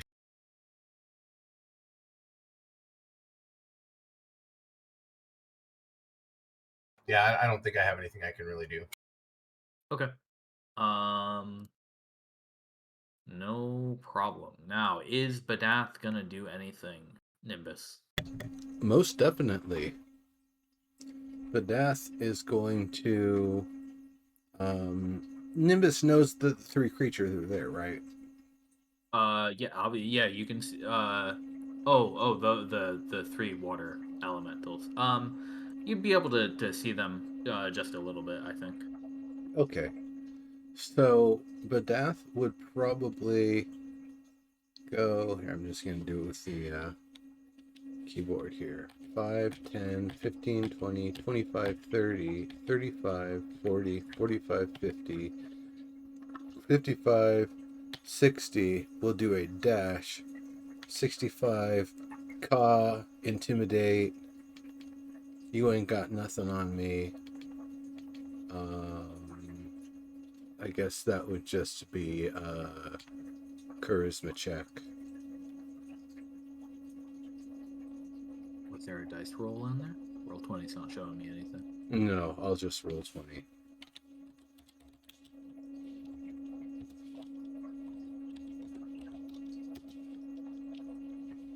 Okay. Ooh. Definitely not Oof is right. intimidating. Definitely Well, not there's intimidating. definitely a caw. Oh wait, I clicked on the ballista. Oh well, never mind. It's the It same. is Uh, one of it- the other Nope, elementals. no, turns, this though. is not finished. So I'm not finished. Oh, you're not done. Yeah, Okay. Badath My wouldn't bad. just sit there. No. Let's see. It was right here, right? 5, 10, Yeah, 15, 20, he was 25, about there. 30, 35, 40, 50, 60, 65, 70. So this is after a dash action, 75, 80, 85. And starts getting kind of high in the air, but at a low, or not high in the air, 85, 90. Yeah, kind of like, Back up over the buildings behind the wall. yeah. Yeah, that makes sense. Maybe Okay. do about here. And so, just like doing a little flyby and trying to get them to turn their heads and split their attention for a moment. Cool. All right. My apologies for skipping. Now his turn is done. Yeah. Cool. Yes, and now is the elemental's turn. So it is going to move up. Oh, the movement's all wacky here. Problem. It is going to move up to the wooden wall between the buildings, and it is going to pummel the wall. It does have advantage on this attack.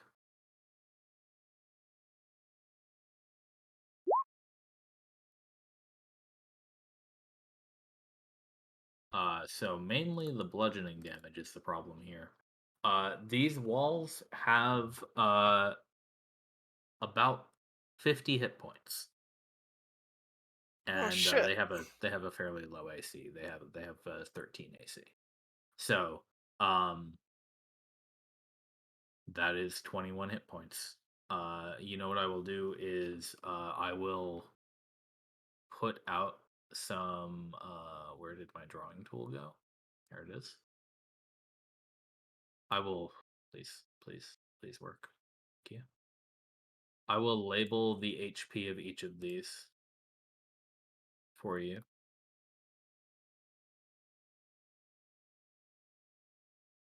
So let's see. 21 means it has 29 out of 50 remaining. That is super tiny text.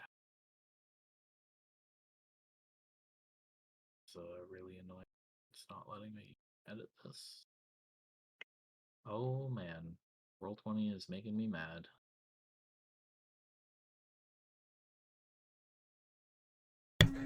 It'd almost be easier just to make a wall token. Yeah. Yeah, that would have been a good idea. Alright, I got it now though.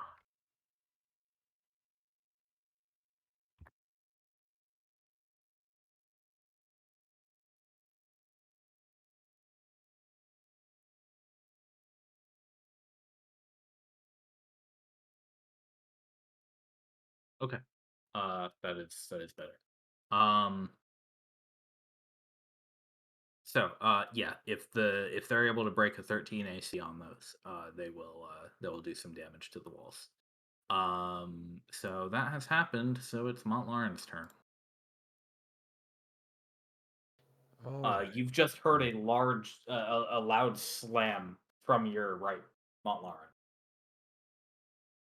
and perhaps a splinter. And perhaps a splash.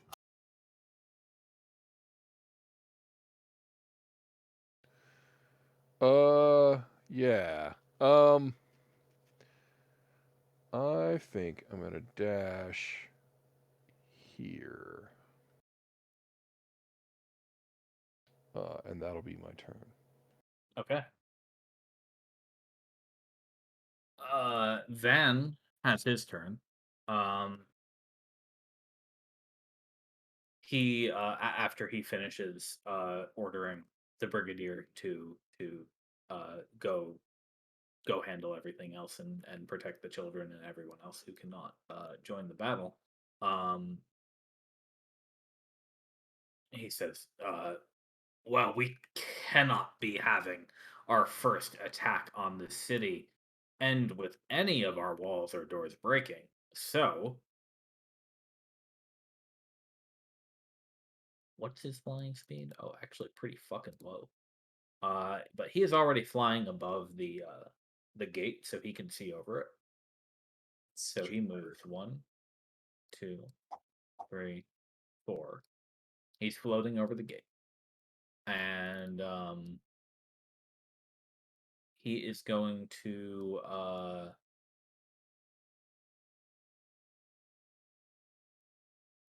roll some eye rays. Does Van have a freeze ray? Well, The world. he rolled a nice disintegration ray on his first try. That's pretty good. So he's gonna be attacking the weird in front of the door with this. So that's gonna be a. Oh, I'm sorry. Hang on. I might have made you guys excited for no reason. 1, 2, 3, 4, 5, 6, 7, 8. 8 is a petrification ray. Okay. My bad. But it has to make a DC 16 dexterity save. So let's do that.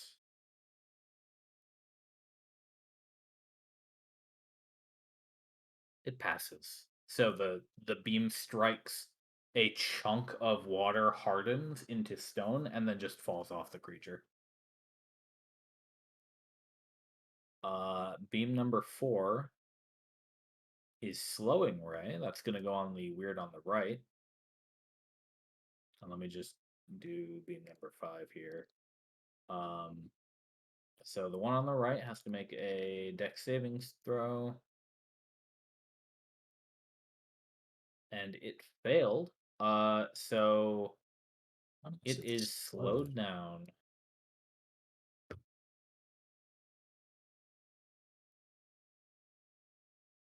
We are going to put a foot on that token to mark that. And the one to the west is going to make a con save or take a shitload of damage.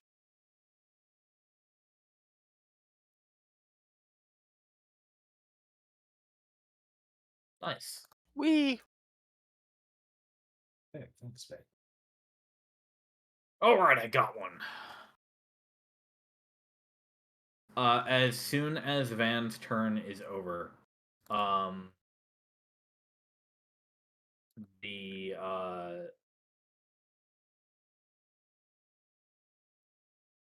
central head of the serpent shoots another ice spear directly at him.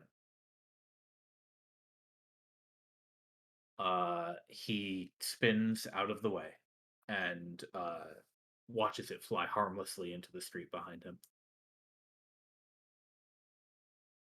Are these ice spears of a similar size and vector to the ice spears we've seen? Which ice spears that you've seen? Oh, you mean Well, when we on were the in the island? water? Yes, they are. Well, how about that? All right, Kuromizawa finally. 1, 2, 3, 4, 5. He's gonna have to muscle his way past Blue File somehow. It's all right. I'm here. Oh shit.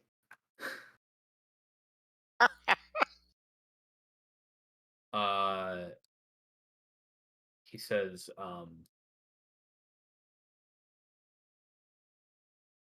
well, didn't bring my longbow, so I'm gonna load this thing. And he moves over to the box.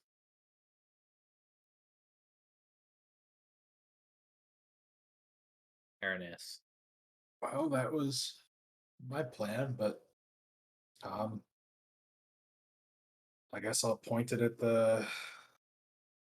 Oh yeah, well he didn't have an action, so if you wanna load, actually you still can. Oh, perfect. Yeah. I'll. The ballista is loaded. Great. And, You do have to move toward the box though. If you want to be loading, you towards have to be next the to the box. box. I But you be- can I you be can get towards over the there. box. Yeah, no problem. Yeah. Yeah.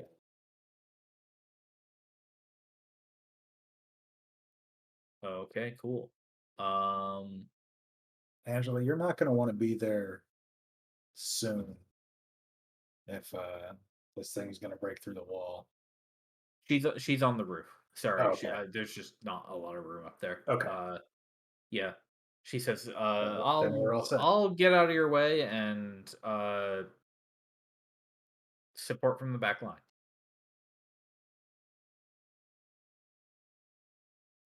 Now it is the weird in front's turn. It is going to use pummel with advantage on the door. Technically, it was behind the one on the left. And it hits and deals a nice 15 damage. Whoops. Not like that. There we go. And now it is the other weird's turn. They rolled really well on their initiative. So this one has half speed, which means 1, 2, 3. It cannot quite make it to the wall. Never mind. This attack has reach.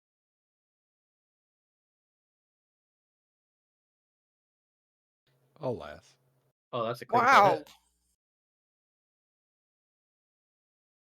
So 14, 21, 31 damage.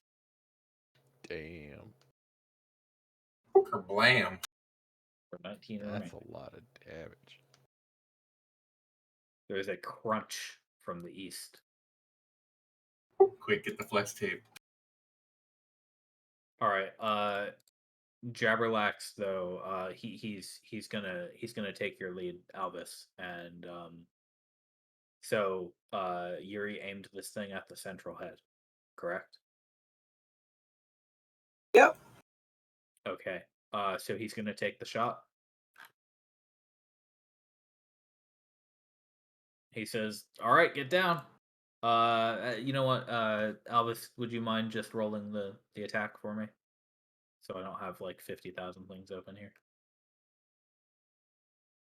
I do not mind. All right, let's see if you hit.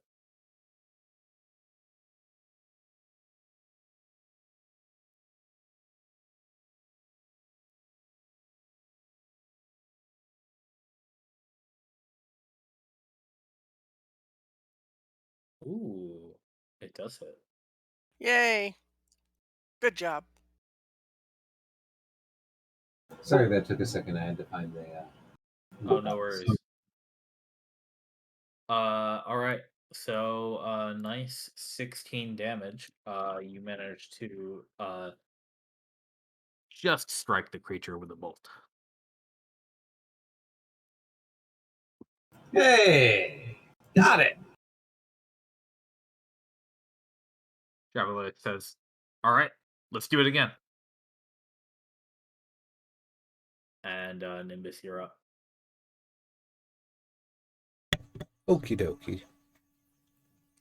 So I'm going to move to, let's see, 1, 2, 3, 4, 5, where I have a line of sight of this. The weird. Yeah, the one on the right. Cool. And I'm going to not fire the ballista, but instead just see how it responds to a little cold and like. And I'm gonna give it a frostbite. The first Okay. one, I don't know why it did 2. You were using disadvantage. Oh, that's funny. That's not how it works. Roll 20. Yeah. Never mind. Okay, yeah, so the first one. Alright, let's do a con saving throw. Versus 15. It had advantage by accident, didn't mean to, it still sucks. Yeah. So it takes a nice 11 damage and has disadvantage on its next weapon attack. All right. But that seems to have worked. Fantastic. That's interesting. Yeah, I would not have expected that to work, but yay. I Chink in its armor. think I might try going the opposite direction with my bonus action. Okay. So I'm gonna give Badath a level 4 Dragon's Breath. Okay. So we don't have to use that roll, but that's Yeah. on for a minute now. Okay. Please do me a favor and can you track the time somewhere on the map with like a tally mark in text? Sure. Thank you. Or I'll just save it on my character sheet here. What do you have some sort of a round count on the turn order? Can I turn one on? Round calculation. Hang on.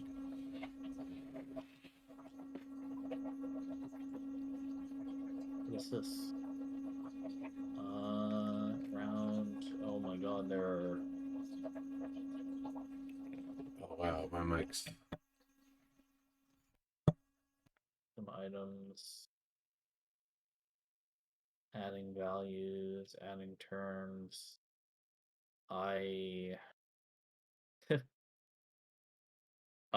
It doesn't look like it. No, sorry. Trying to figure out like what this help menu is supposed to give me.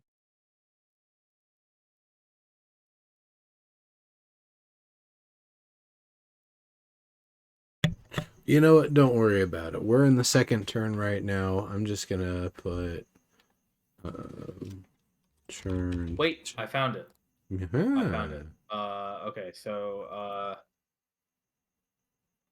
Nimbus concentration, -1.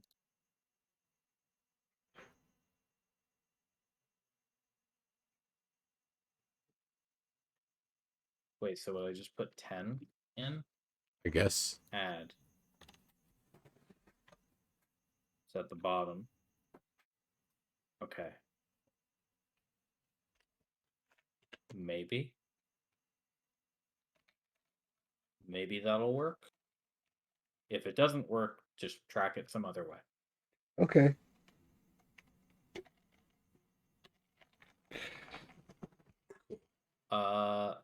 Okay. Great. Is that your turn? No. Okay. The last thing I'm gonna do is not be a ding dong and get back behind cover. Cool. Okay, that's how that Well, it sort of worked. Yeah, I just I'll take can't it. edit the name of that. So. Okay, it is the left head's turn. It cannot move because it is only the left head. So it is it does not do anything for now. Which means it's Angela's turn.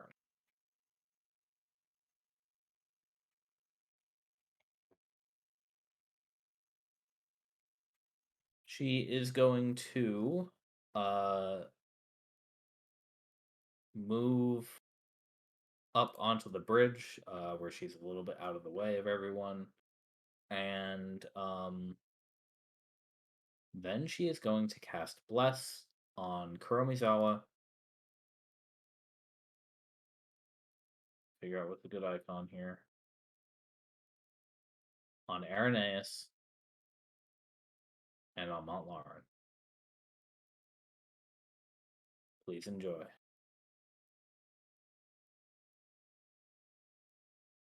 Well, thanks, Angela. She has concentration. Item.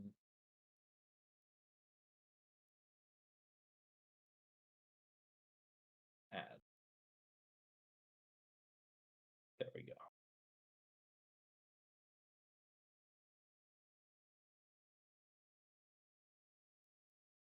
All right. So, in case anybody doesn't know what Bless does,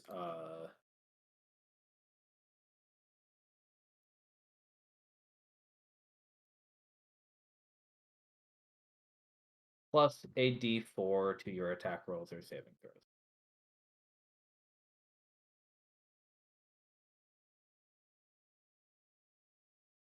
And now Lulu is going to take her turn.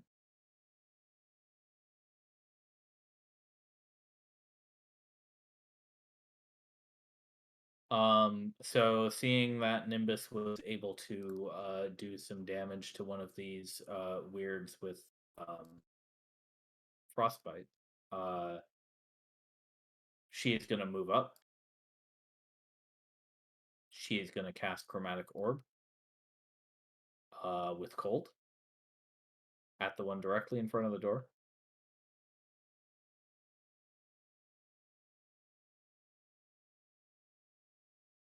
And she's going to whiff. No.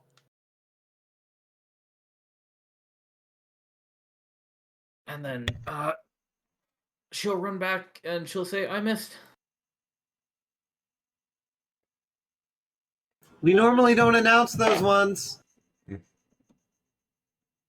can't hear her. She was whispering. Oh, okay, never mind. But it's your turn, Albus. So the ballista has just been shot. Ballista is going to be loaded. All right. Do you here? How about you and Yuri switch places here? I got my mage hand. Yeah, I was about to ask, does the Mage Oh, Hand right. Ledgerman help Right. the process somehow? It does. I can carry up to 10 pounds. All right. So yeah, you are able to load from there with Mage Hand then, and then she can help with the aiming. So you do have a bonus action if you want to use it for anything. Actually, give me 1 second. Sure. Thank you.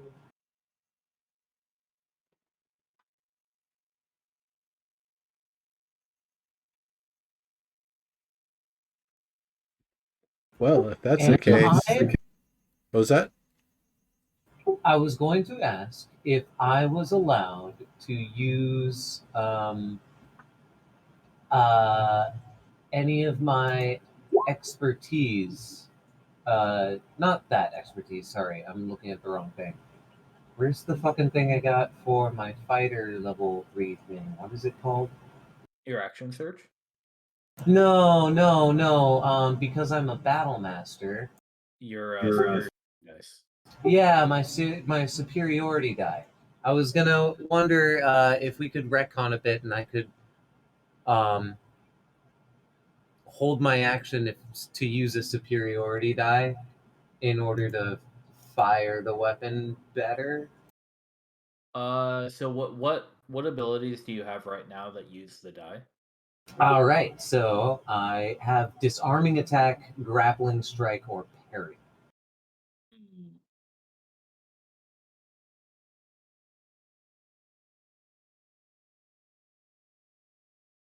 I would say I would let you use it if you had something that was more I understand. more Yeah. offensive. But Yeah. the kind of tactics that Albus Tower uses are not useful for this sort of siege weapon. I hear you. So we'll say no for that one. No, most definitely. Then yeah, no, things are gonna stand as they are, and no, it's All right, so you load it. yeah. And your dwarf says same target.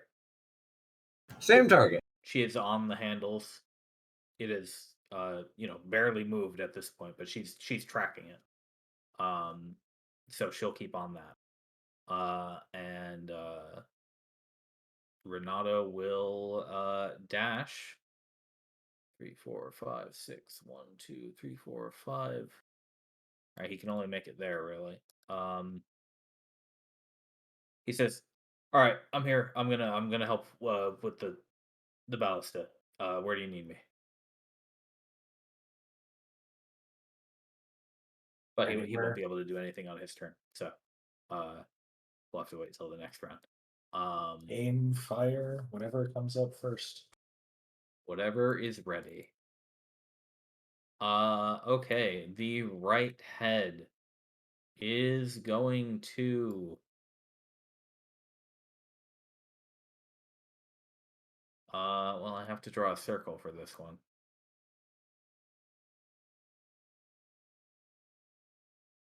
A 20 foot 1, 2, 3, 4, 1, 2, 3, 4. Correct? Yes. Perfect, in fact.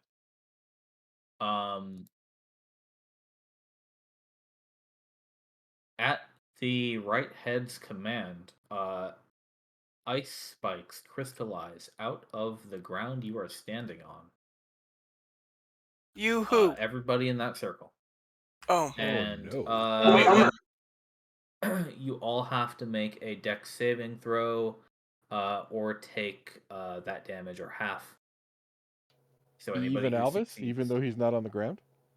I will say even Albus because this is like a frost appearing on every object in this area. Gotcha. Yeah, I was gonna ask, but in that description, yeah, even the wood would bite. Yeehaw! So if you beat a 16, you only take 4 damage. I take 2 damage. Yes, you do. Oh, Rogue things. uncanny dodge. Let me have Jabberlax make a dexterity saving throw. He's pretty fucking good at these. Oh yeah. wow, So nice he's save. He's gonna take 4. I believe Jabberlax is just better than I am when it comes to dexterity saving. He's got a +7. Yeah. Guy has a +7. I only have a +5. That would explain it. Gnomes are agile.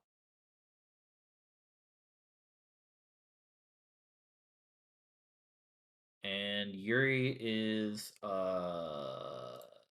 going to fail and will take 8 damage. Uncanny dodge. Yeah, so she is holding on to this thing and she is concentrating to a degree that she's not able to properly dodge when these things sprout up. So she is forced to uh flinch and back off from them a little bit, but she says, I'm okay. I'm okay." Ow.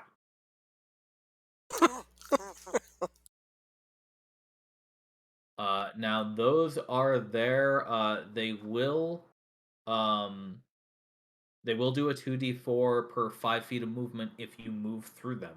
If you are stationary, you won't take any more damage from them. And you can clear them away with an action, 1 square at a time.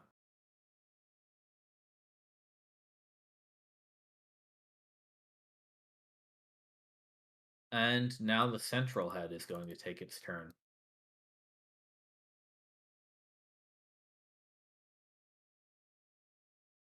It is going to move just a little bit.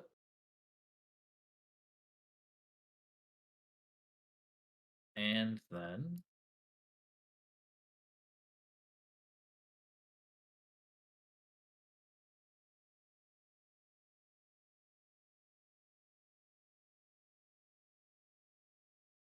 well, Alvis Taver, you're the one on top of the on top of the ballista that just attacked it. So you're being targeted here. Um, go ahead and make a wisdom saving throw. Now this is not a spell, so I don't know if your gnome thing affects it. All magic. All magic. Just magic. Blunt.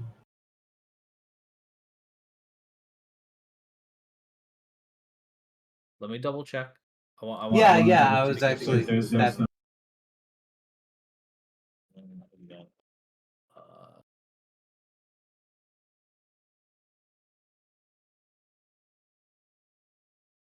Okay. Is it a magic item? Is it a spell? Is it a spell attack? Does its description say it's magical? If any of those are true, it's magical. I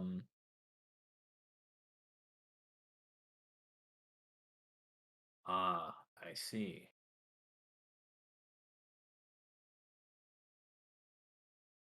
Okay, yeah, you'll have advantage. Snoogans. Thank you.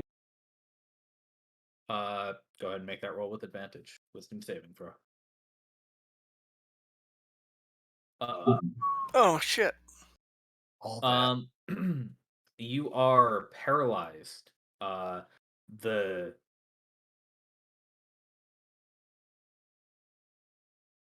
The familiar whispers creep into your ears, and your voice catches in your throat, and you feel like you're drowning, and you cannot move.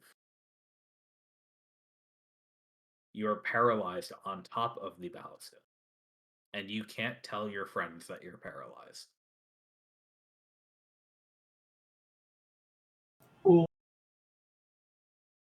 Yeah, that ain't no good. We're gonna put that on you. We're gonna add this to the turn order.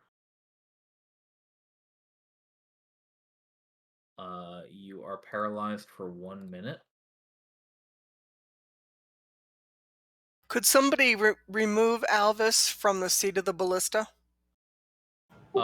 He's very light, so yes. Well, I know, but does he have like a death grip in his paralysis on anything that would keep him there? Not so much that you couldn't pull him off. Okay. But they might not notice at first. Also, he's sort of he's on it in such a way that it's still technically usable even with him riding on it. Okay. All right, good. But I just was kind of Albus, looking to I get will him out of harm's way. leave it to you to have a bad time with that.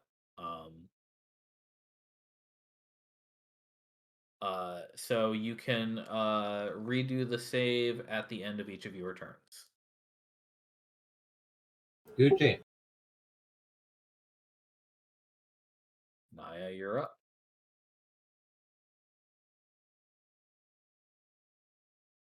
What do you want to do?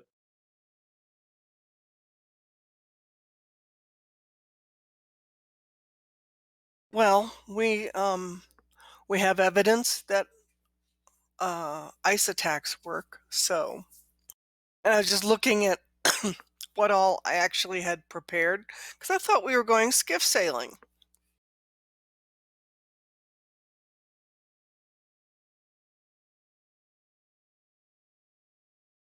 I apologize. Oh, don't bother.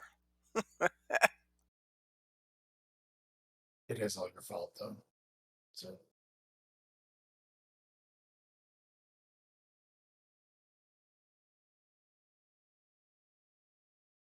All right. So can from Naya's position, almost behind the ballista and behind the sandbags, can she actually make a?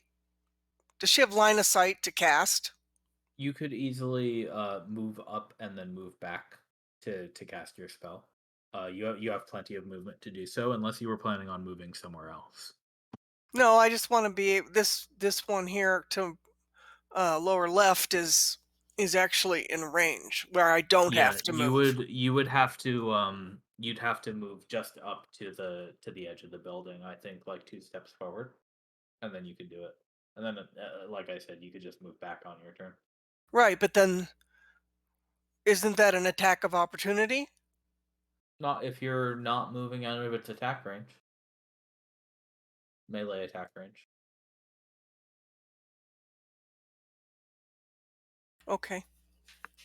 You only risk an attack of opportunity if you move out of a creature's melee attack range. All right, then I'm going to cast this. Okay. Frostbite again. It is a level of should be at least a 5th level spell. And it's yeah, on so it's this doing one. 2d6. Yes, it is. The one on the left, right? I'm not able to like make my target thing. So This one. yeah, the one on the left. Yeah. All right, con save. It wins. It takes no damage.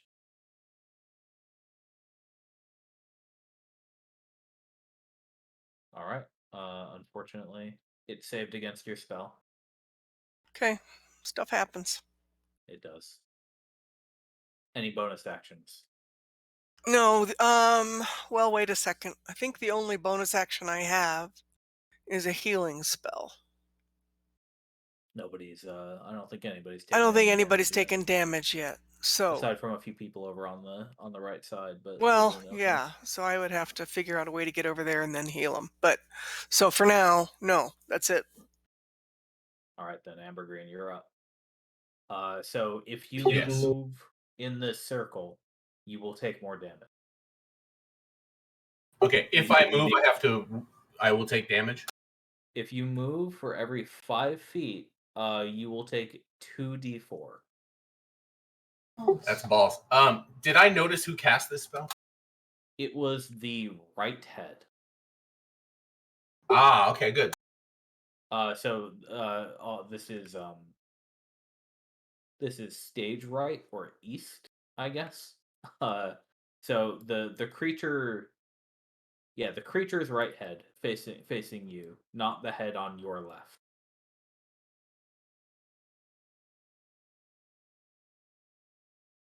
Yeah, you mean this guy? Yep. Yeah, the Western one. Yep, good. That's fine. They're all in range anyway.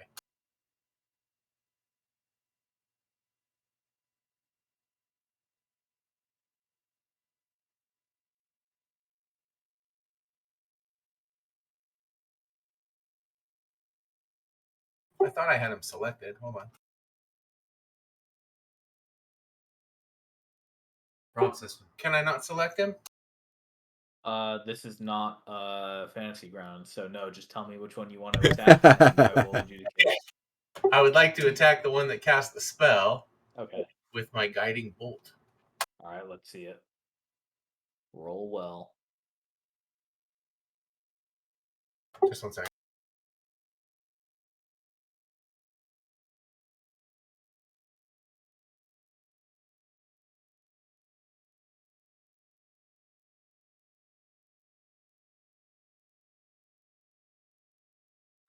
Not very good. Shit. That's a great attack roll. That hits. Oh, sweet. It just didn't look very good. So you're aiming at the right head. Oh, correct? shit. That's better than I thought it was. And yes, I was. I was aiming at the one that I thought cast the spell. All right. You you do your incantation and somatic, and you shoot the bolt, and it in a spew of black blood, the head is removed from the body. Yes. Yes! Woo! Now it's gonna come back in 2 more. So But does the spell stop? no, the spikes are still there. What does happen is Naya, can you let me do this first, and then I'll answer that question. That's fine. Yeah, I was trying to Um, just send it as a whisper. Yeah, so the head is cleaved from the body and falls to the ground inside the redshift zone. So that is Yay! there. Good I feel job. like maybe the head's gonna get shifted and come back as a little beast. Hush, hush. Drinks on me, Ambergreen. Right? All right then. Do you have anything else that you want to do? No, I'll even be like, well, that that maybe. Cool.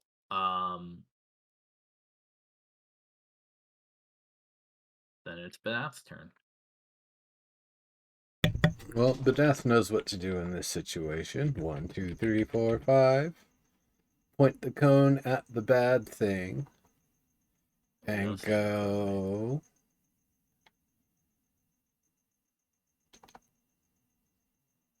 This was a little forecasting of it. Kablamo. Nice. That one is actually 2. A 2? Okay. So it's Yeah. at 19. Yeah. All right. Well, then that only matters if it doesn't save. It doesn't save, so it takes 19. However, it does appear to be less affected by the fire damage. Oh, that's fine. So it takes 9. All right. And then Badath can finish up his turn. Yep. There we go. Okay. So Naya, to answer your question about freedom of movement, it wouldn't work after paralysis has been applied. Okay. I was trying to At least figure I out a don't way think to so. free up Elvis and maybe help those folks, but Yeah, spells and magical effects cannot cause the target to be paralyzed. So I right, but don't wasn't think that it a spell that paralyzed him basically? it's a magic effect. So I don't think it would cause it to be cured of paralysis. I think it would just prevent spells from applying paralysis, basically. That's the way I'm reading this. Yeah, the way I read it, it sounded more like prevention. Yeah. But I thought, well, I'd ask, because I'm also looking at things that I can do if I go over to the other side, and do I have a way to remove that a ground spell? He does get to continue saving with advantage, at least. So there is that. Okay, well, I tried, Uh, Albus.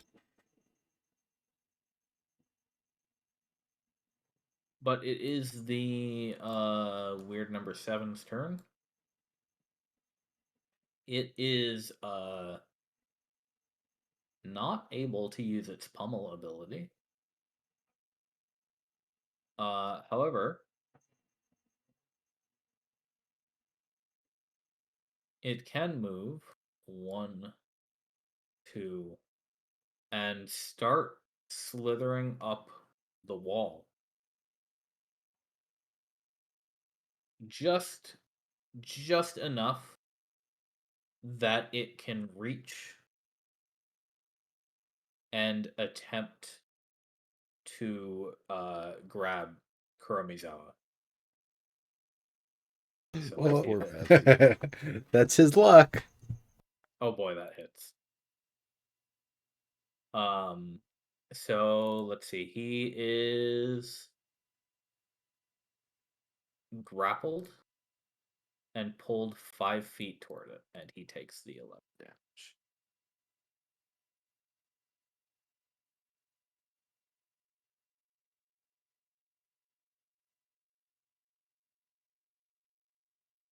He says, "All right, I was thinking about jumping down anyway. You want to do this?" Montlarin, your turn. Okay.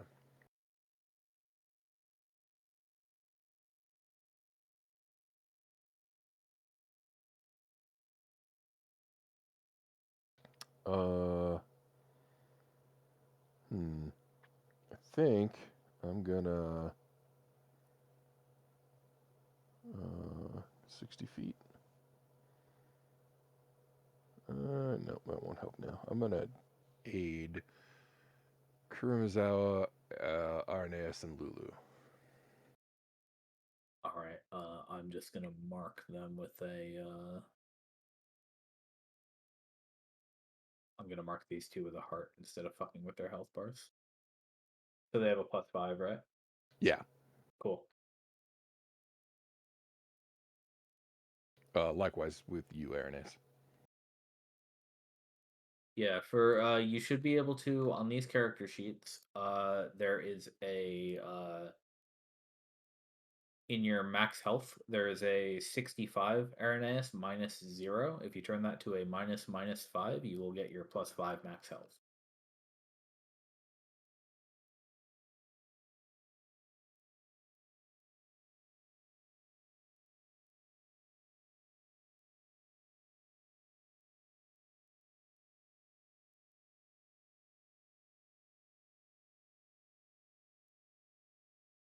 And since I haven't actually taken my main action, I'll reserve it for if any bad guy comes in range. Aid is a action, but Oh, it's not a bonus action? apparently not. Oh, nope, it's not. All right. Oh, it's Shield of Faith. It's a bonus action. That's right. Cool. That's me then. Okay. um Van says careful everyone, we are close to the Redshift. Don't forget about it. He is going to aim all eyes at the leftmost weird.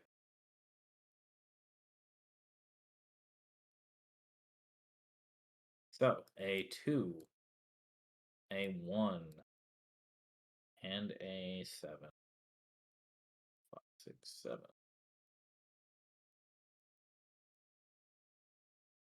Why do I get the Thing of feeling one. that it resists all of those? It's got a lot of saving throws to make. Yeah, we'll see. Con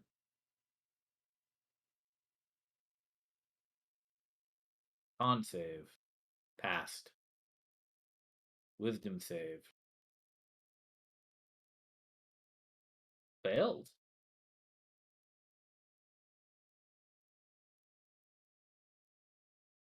It is now charmed by Van. An hour.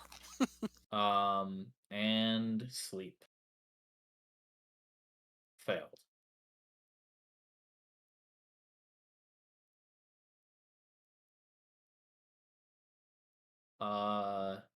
It's not a construct actually. So, yeah. The grip loosens on Kuromizawa, and the weird pours down the edge of the building and settles out into a puddle on the ground.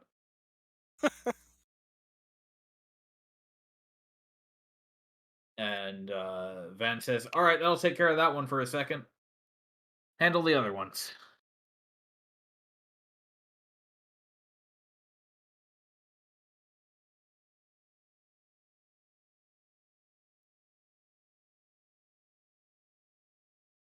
No, don't clear all turns. I hit the wrong button. Kuromizawa is no longer grappled, so that is no longer a problem. He says, well, I was just about to attack it. All right.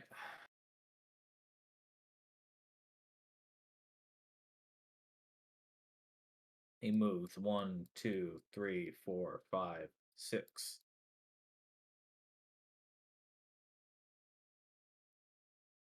And his 15-foot cone can't actually reach that.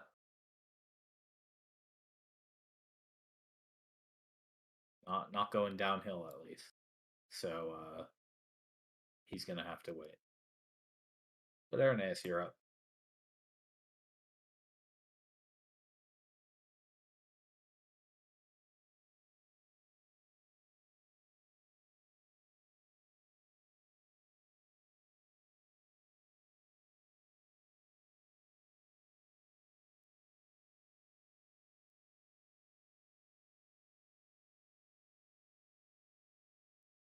You're muted, Irenaeus, in case you didn't notice.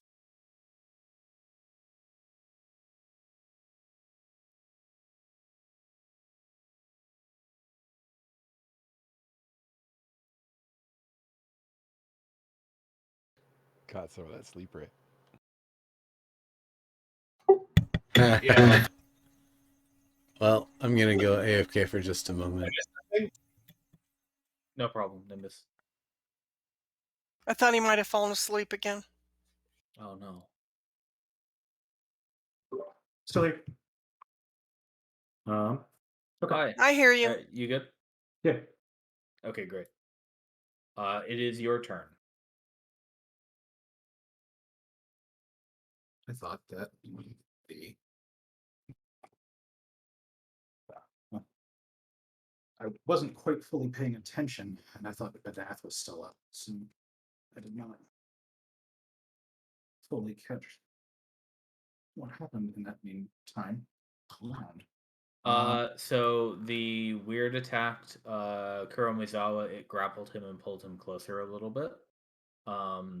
But Van managed to both charm it and put it to sleep. So it is now a puddle on the ground. Well, that's perfect. Okay. I know I aimed or I loaded this ballista here. I don't think anybody aimed it. No one aimed it yet. Yeah. Well, we'll just point it at the big scary feller. Yeah, the one in the All right. middle. The one in the middle. Got it. In that case, it's weird number 2, number middle. It also cannot use pummel.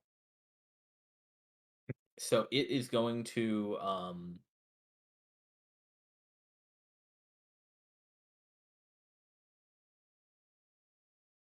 what it's going to do is this is not going to do damage, but it will try to glom onto the door and rip it open.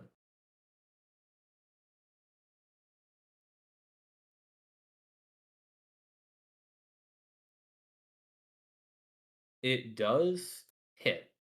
So what that means is, like I said, it's not actually doing damage to the door. But on its next turn, if it manages to hit the door again, the door will open.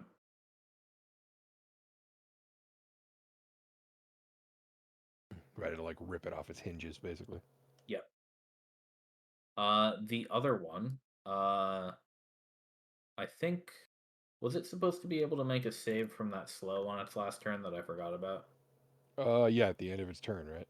Yeah, okay, let me do that for it real quick that it was supposed to do last time. That was a dex saving throw. It made it, so it's not slow anymore.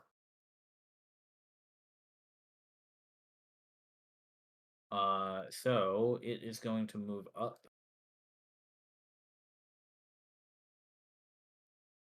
And attempt to climb up into this section. It can't quite get all the way up the building, but it is slithering and pouring up over the corner of the wall and just slipping in between the ice spikes deftly and well, sort of coming in your direction. But Jabberlax has a turn, and let's see, Avastaver, you were still aiming at the central head here, correct? So you got it loaded, and Yuri was able to point it. Yep, that's the case. Okay. So then Jabberlax is just gonna take the shot. Alvis, would you do me a favor and roll that? I hit it with a guiding bolt, so it does the whole body of the monster get the guiding bolt effect, or because the head popped off, like does it not? Oh right. So I sorry, I forgot about that. The next attack roll made against the target has advantage. So you attacked the right head. So actually the right head has the guiding bolt on it. The center head does not. Okay, yeah, it's just that one's all sparkling, just so you guys know. But Yuri All was right. aiming at the central head, so we're gonna attack that one. Yeah, we'll do the right, or well, the right head popped off. We'll do the right body if it seems advantageous later. So yeah, give me that attack roll. Oh, not good. 10 does not hit this creature. I can see where we need to make some changes to defenses here.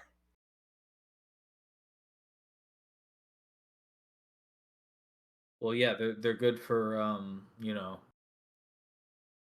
anything without massive AC. But Well, or the ability to climb. That's why they had overhangs on old medieval buildings, was to prevent that. True. So, just stuff like that, but I don't think any of us figured we'd have an attack this soon. I missed it. What the boss do? And scintillations. What the boss do? I missed. Yes. Jabberlax, or well, the trio on the ballista missed. But Nimbus, you're up. All right. Well, I've spent a lot of time in the Redshift. How well do I know what happens to magic when I cast it inside the Redshift and it goes outside the Redshift? Usually nothing will happen. It just casts as normal. Usually. Well, sometimes strange things can occur. Well, I'm going to blast it with a level 3 fireball. All 3 heads. And the body, too. Alright. So it is going to make the dex save.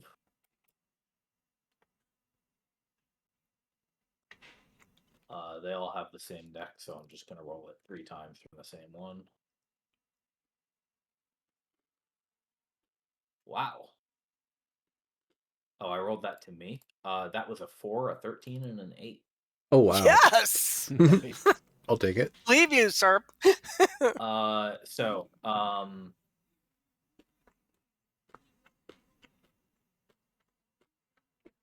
They take some damage.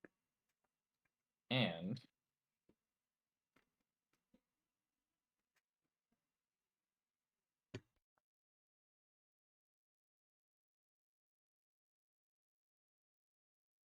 They do take a sum of damage.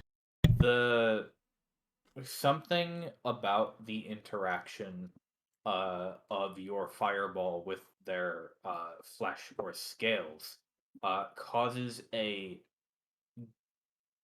cloud of steam to burst out from the point where the fireball makes contact with their bodies and vaporizes in the air all around them.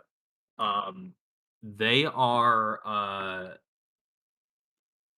heavily obscured in well, it's a 10-foot radius, but you hit all 3 of them. So it's basically a sausage-shaped thing. There's just a huge ass cloud of steam right here, pretty much.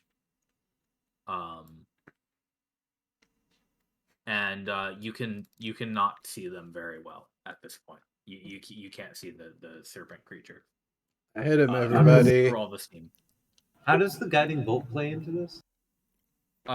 It would actually cancel out the disadvantage from not being able to see it. Okay. I was just like, is there some kind of like highlighted mark in the middle of you could still see the glow like lights through fog. Interesting. I like that. That's neat. So, Nimbus, did you want to do anything else? Maybe. Was there anything it was doing that was perhaps requiring of concentration that may not be concentrating anymore? Hard to tell, but I'm not rolling any dice on this side. Okay. Well then, I'm gonna go all the way prone. It doesn't hit me with the ice chunks if I stay in the square I'm in, right? Correct. Yeah. So you won't take any damage if you just stay still. Okay. I'm just gonna go all the way prone in this square. Okay. Full Cool. So cover. any ranged attacks on you will have disadvantage, and you've got cover as well. So big armored up. Yep. Okay. I think that'll be it then. All right then. I hit it.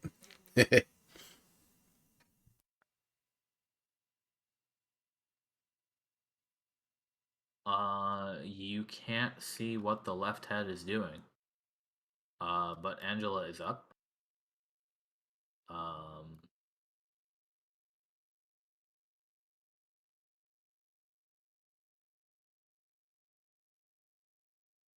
She is going to. And the one of those heads is gone, right? One of them is on the ground. Yes. Okay. Is that the right one or the left side of those, the triple token? It's the rightmost one. Okay, thank you.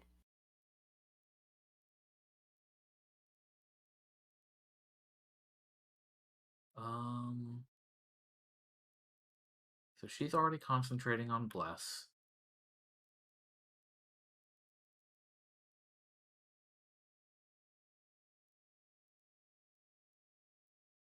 I think the strategy here is just blast a sacred flame on that weird, but she's a little far away for it. No, she's not actually. And she'd be able to see it because it's crawling up over the wall. So, wow. It's That an should oof. actually be a 2d8 because she is above level 5, so I would have to update her stat block. Okay, at least she got a 7 out of it. All right. Okay. So then we do the dex save real I know quick. that oof personally. No. Okay, useless failed turn, unfortunately. Lulu's gonna try again to hit. She does have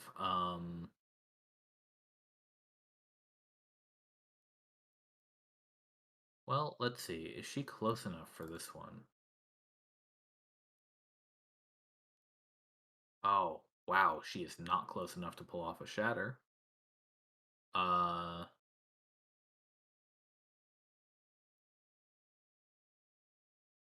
Wait, it's a 10-foot radius sphere. So if she moved up by 1, she would actually be able to tap 2 of them with it. Yeah, okay. She'll do that. Lulu's gonna blast him with a shatter. She doesn't need to see them in the area. So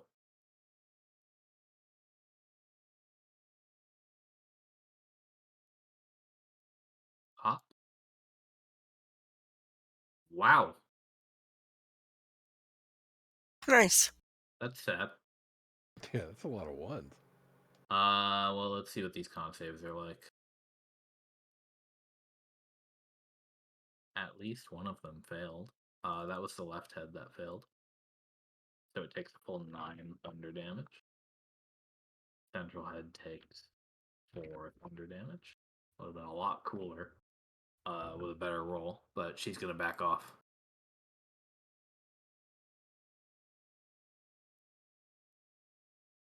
Okay, Albus Taver, you are paralyzed. You are you feel the cold clutching at your heart. Yeah. So while screaming, I reach deep inside of me and try to break that. You can wisdom saving throw. You still have advantage at the end of your turn. What the fuck is that? Whoa! That's twice. That is that the same that you rolled last time? Yes. This is the exact same. Fucking on 10 with an advantage. You rolled a 9 last time with the advantage. Okay, 9 and a 10, and 8 and a 10. All right, so just add those together next time. But you can't get. You are sinking deep.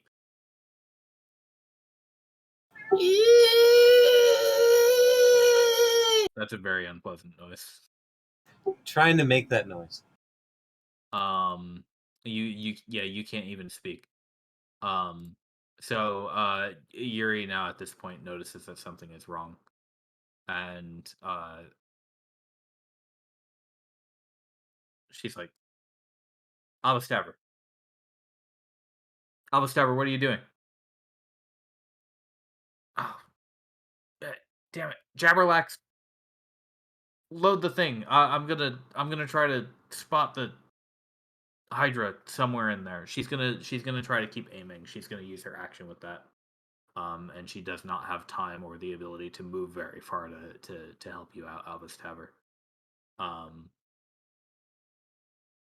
So then Renato's gonna take his turn. And it is at this time that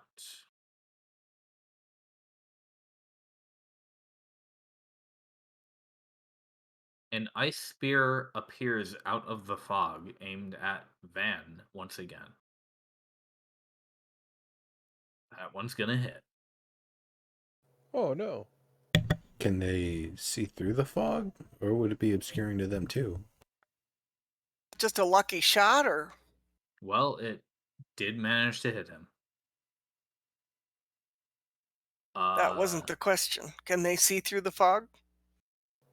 Well, we'd have to suss that out ourselves, I think is what he said. I'm like, I don't know. Can you see through the fog? I mean, you can't see what they can see. Yeah, I mean, the table talk, he rolled that with advantage, so yes. I did. Yeah, Van takes a good chunk of 19 damage.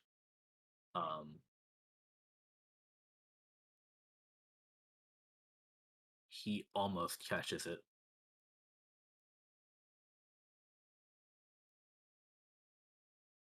He says, "All right, it's under control. Just, aim and shoot."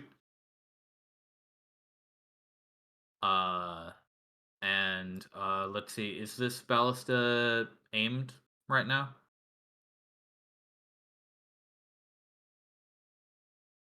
Which one? The one on the left.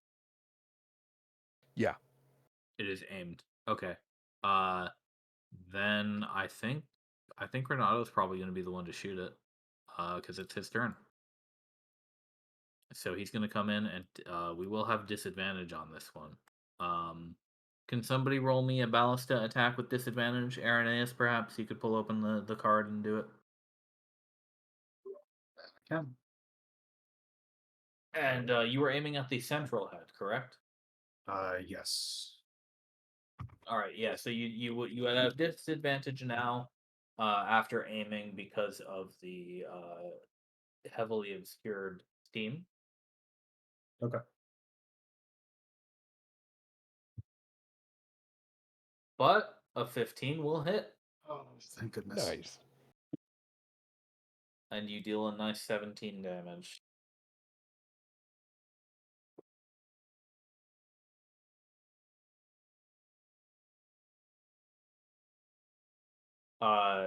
You are able to tell that something struck well because there is a screech from within the fog. Good. Okay, the right head is going to empower the two weirds that are up right now. Wait, the right head is dead. Oh, you're right. No, I'm sorry. I misspoke. Anyway, it's usually the left that empowers the weirds, right? The left summoned them. Yeah, that was a joke. The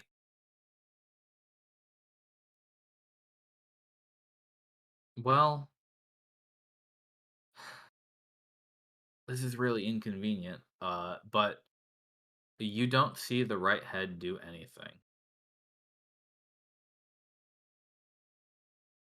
yet.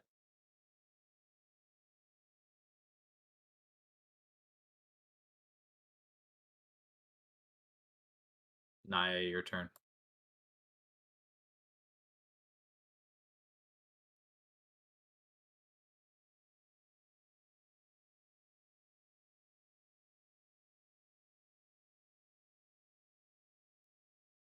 So because that area is completely obscured, we didn't see that the dead head move up. Correct. You did not see it do anything. How can it do that if it's dead? Well, you It's didn't. skittering. You didn't see it. It's I would have loved to monster. describe it to you in gory Well, detail, but you didn't see it. I mean that it just makes me question, like, what the fuck? Yeah. Because the head is off of that one, so it's super handy that it can skitter around like a headless chicken. But Well, like the really, headless chicken. It has 3 heads. yeah, but it's operating independent of the other two. Yeah, it sure is. So okay, The Dullahan Hydra. So you can't see into that steam. You can target creatures inside of it, but you'll just have disadvantage on that.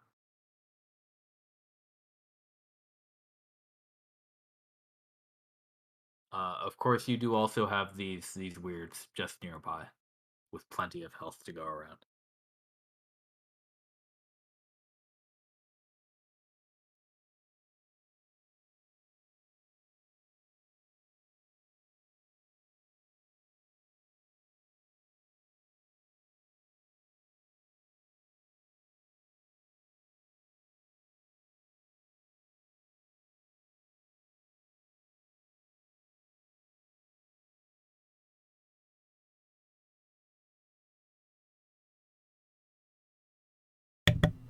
Boop. What are you thinking? all right. So I'm gonna do.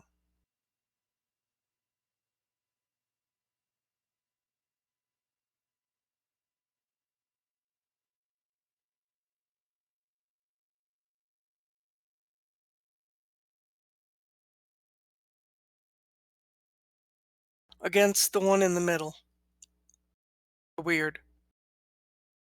And that should be Okay, a the middle weird. 2D. Should be a 2d6. What do I need to fix, sir? No, that rolled 2d6. That's correct. Oh, okay. Yeah. Okay. So it'll do a con saving throw. Hopefully suck. Didn't suck. Shit. Damn. Yeah, you've been on a roll tonight with your rolls. I know a few of them. Okay, well, next. Next it is. All right, Amber Green, you're up. Sweet. All right.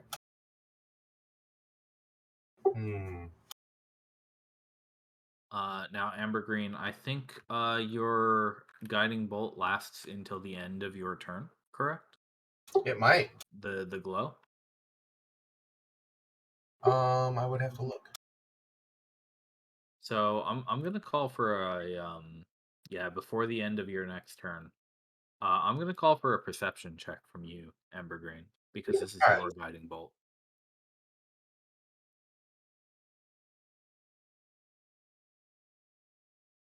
You notice that the glowing has not gone away, and in fact has like moved closer to you in the fog. Oh well, that sucks. I would probably try to point that out. Like, oh, do you see that? Yeah. So make use of that information as you will on your turn as well. Yeah.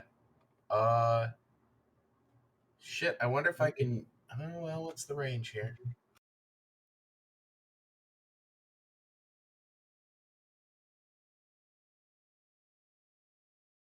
Oh yeah. Wait, is it center mass? As long as you hit the token, it's okay.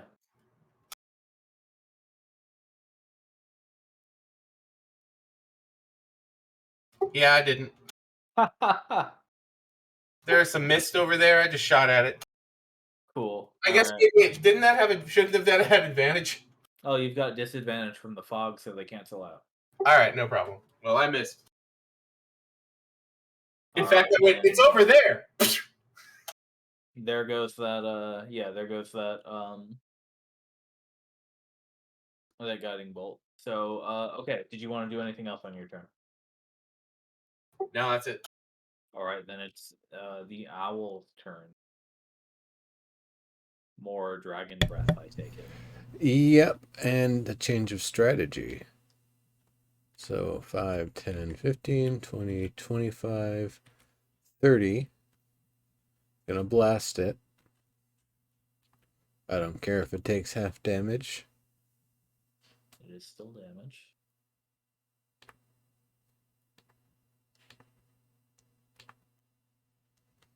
That's 23. good damage. That is good damage.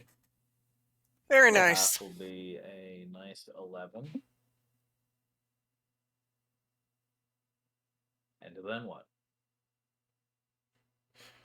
And then from there, moving over to kind of this position here.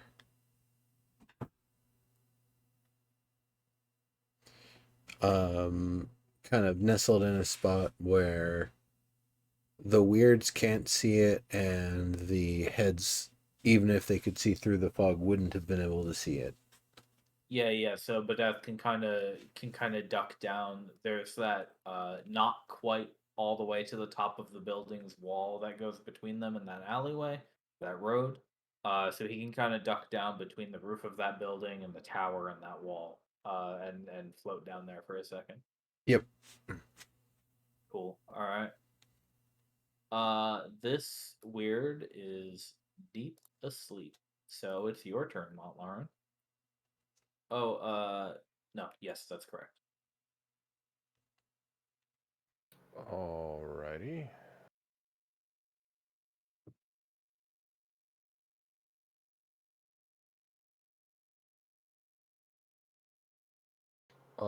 And then I'm gonna, I think, put a moonbeam down.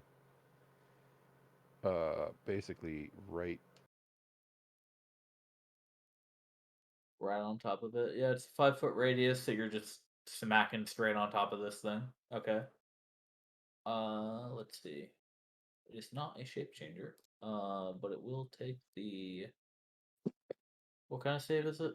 Con save. What is your save DC? Oh, 14. Probably, yeah, lower than 17. Okay. Damn. Yep. So, let's I see. can't move my marker. You roll 20 gets angry about that. If you zoom in a lot, you'll be able to select it with the pointer. You also have to be using the pointer. I see. You have to literally grab the ring. Yeah. That's yeah. All right. So 5 radiant damage.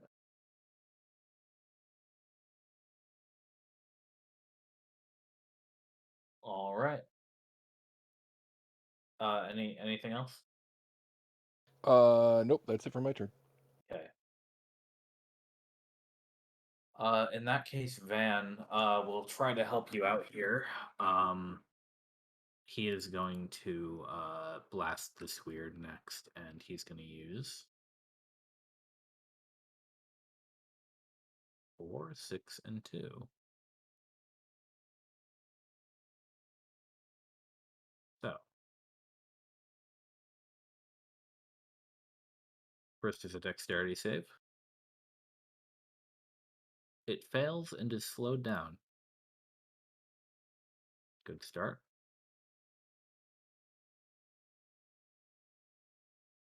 Then is a telekinetic ray. It needs to make a strength saving throw.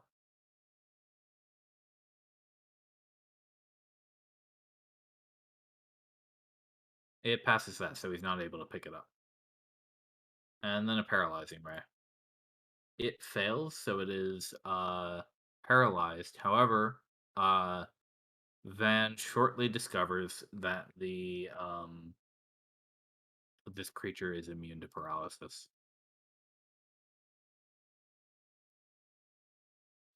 He grumbles and says, I can't pick it up.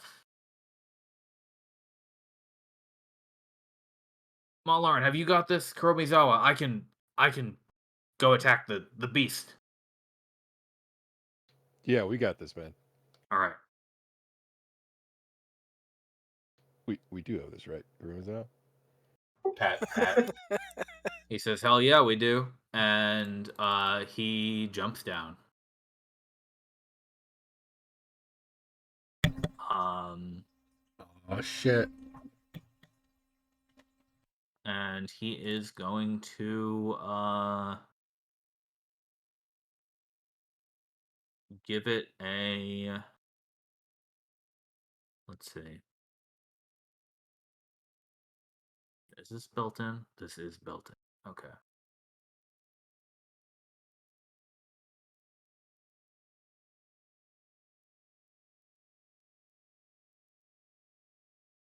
He is going to give it a 1. Nice. A 2. Nice.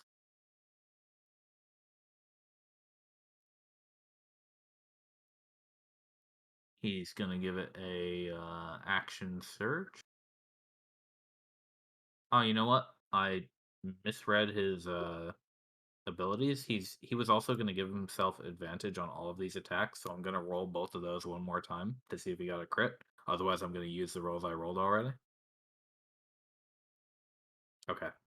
I'm going to give him advantage on his next 2 because he's got his action surge.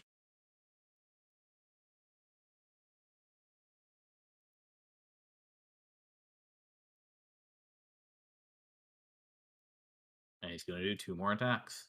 Nice. Nice. Does a 16 hit? Sure does. Okay, so Kuro Very just pumped good. out a sweet, let's see, 7, 18, 32, 45 damage. I like it. Round Unfortunately, number. his sword is non-magical.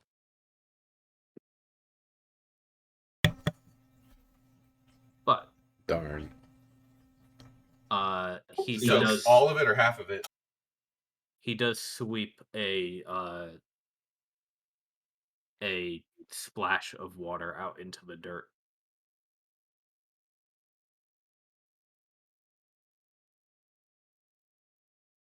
Okay, and that's gonna burn out pretty much all of his stuff for this turn. So let me just mark that he also gets 5 temp HP from that. So I'm just gonna give him +5 right there. And Ernest, you're up. All right. So this. All right. Kuromizawa's attacking that one. Am I still blessed? Is that what that symbol is? Yes, you are. Okay. Oh yeah, I forgot to add bless to that. It didn't matter, but Um, and this ballista hasn't been aimed, loaded, or refired. it was just fired by Renato. Okay. Yeah.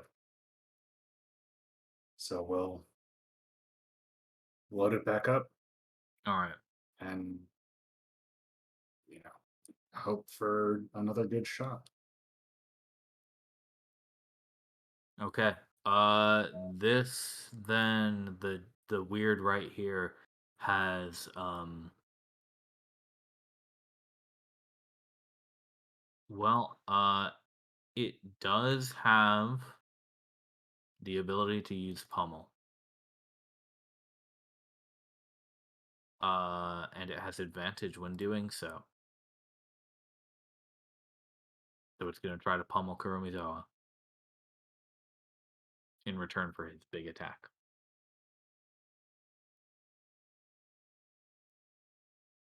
Oh. That's I'm a not hit. gonna lie, that feels too much- ungrateful. not too much damage. Just a 24. Oh, he'll be fine.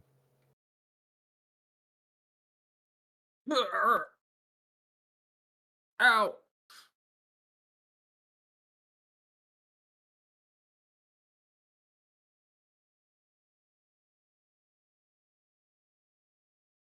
All right, and the weird up here on the wall. Now that it's that was an effect from Frostbite, right? Right.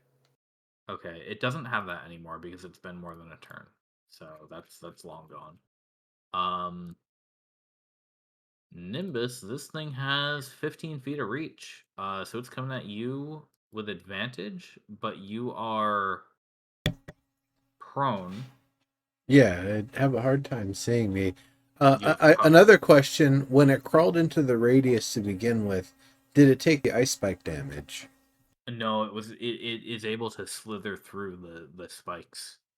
It just kind of flows through them. All right. Don't walk, they slither. So there. So let me just double check how prone works specifically. Because I know that you have or ranged attacks have disadvantage. But I'm not sure if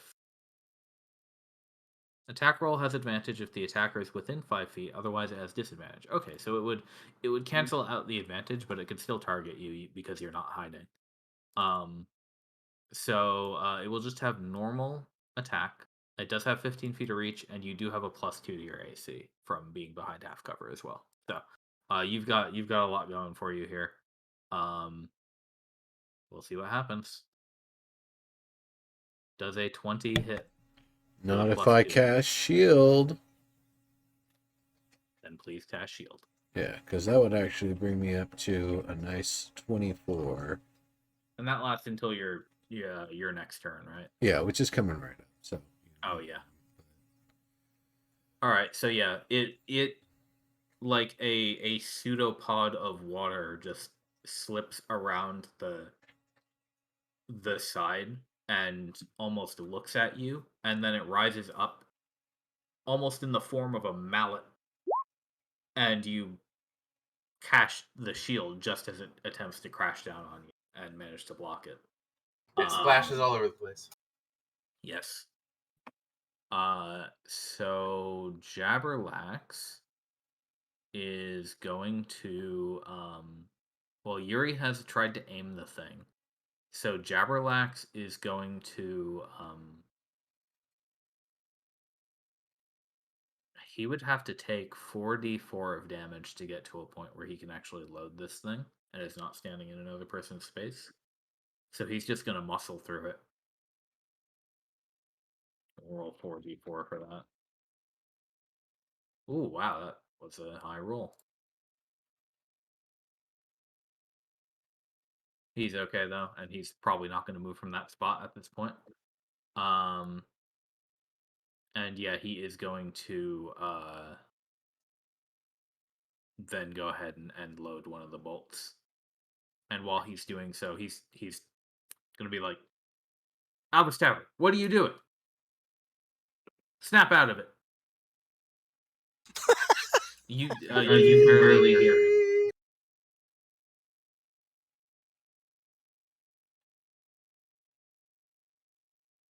Nimbus, you're up. All right. I think I'm going to try to splash it off the side here.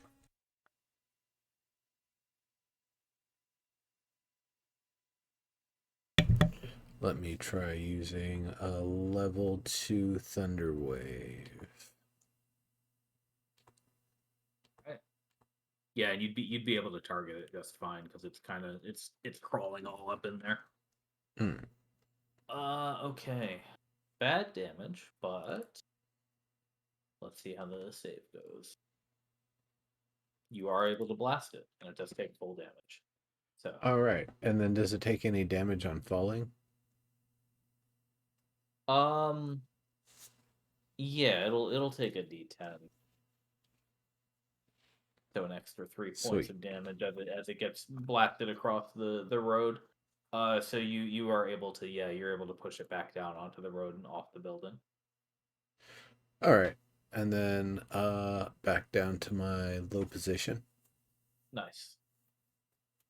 All right then.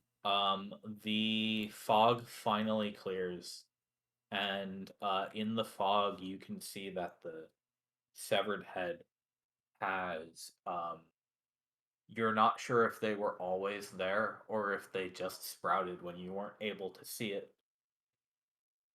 But it has a dozen more legs lining the what used to be a neck. So attractive. It is the left head's turn. Um,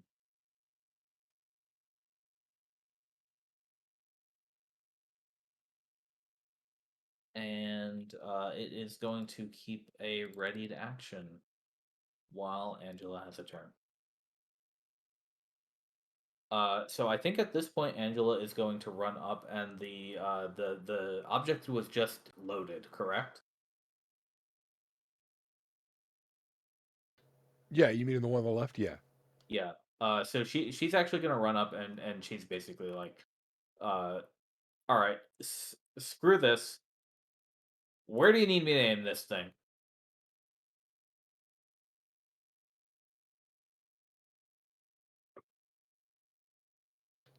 At the big thing.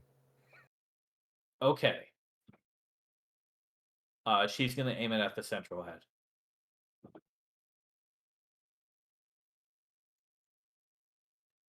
And Lufile is up. She says, "All right, don't make that thing steam up again. Got it. Um,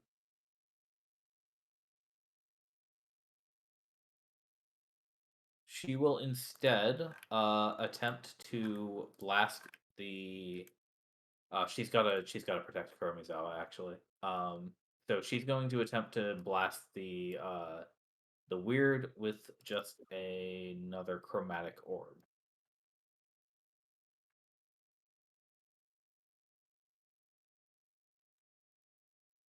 That'll do. Ooh, nice. She set it to lightning damage so that it will work.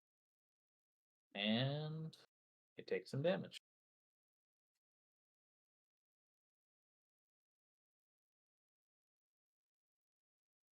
Now Alvis.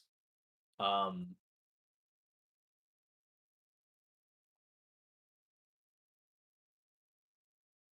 you are losing the ability to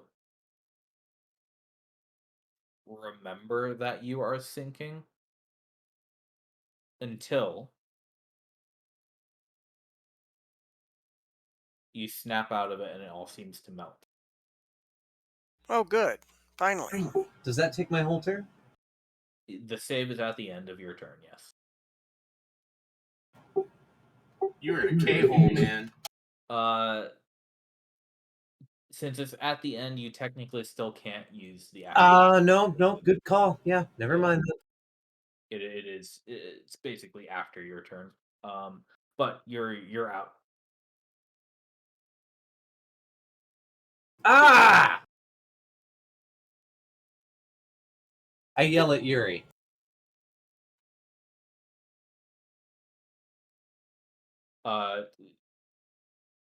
She's like, "Are you okay?" Don't look at it in the eyes! Oh, God. Okay, yeah, I won't. This is another one of those red rabbit things. Yes, Okay. it's always me.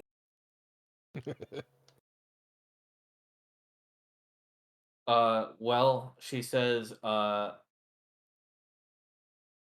guess I'll take the shot, and since Jabralax was able to load it, she's able to take the shot at the central head. So Alvastaver, if you would be so kind.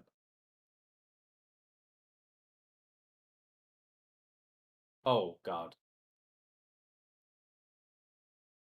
that one's not going to do it. Nope. Renato though is ready to also take a shot. So Irenaeus, if you would be so kind as to hit that attack button.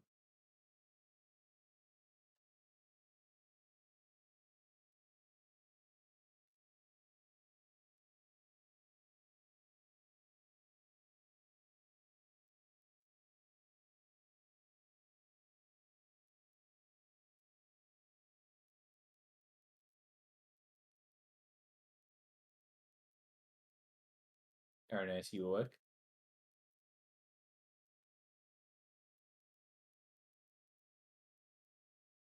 All right, for now, Alvis, if you could hit it again.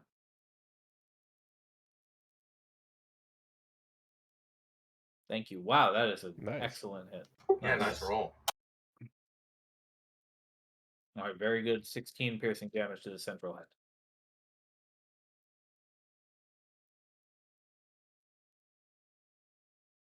Now, of course, it is the right head's turn once again. So it crawls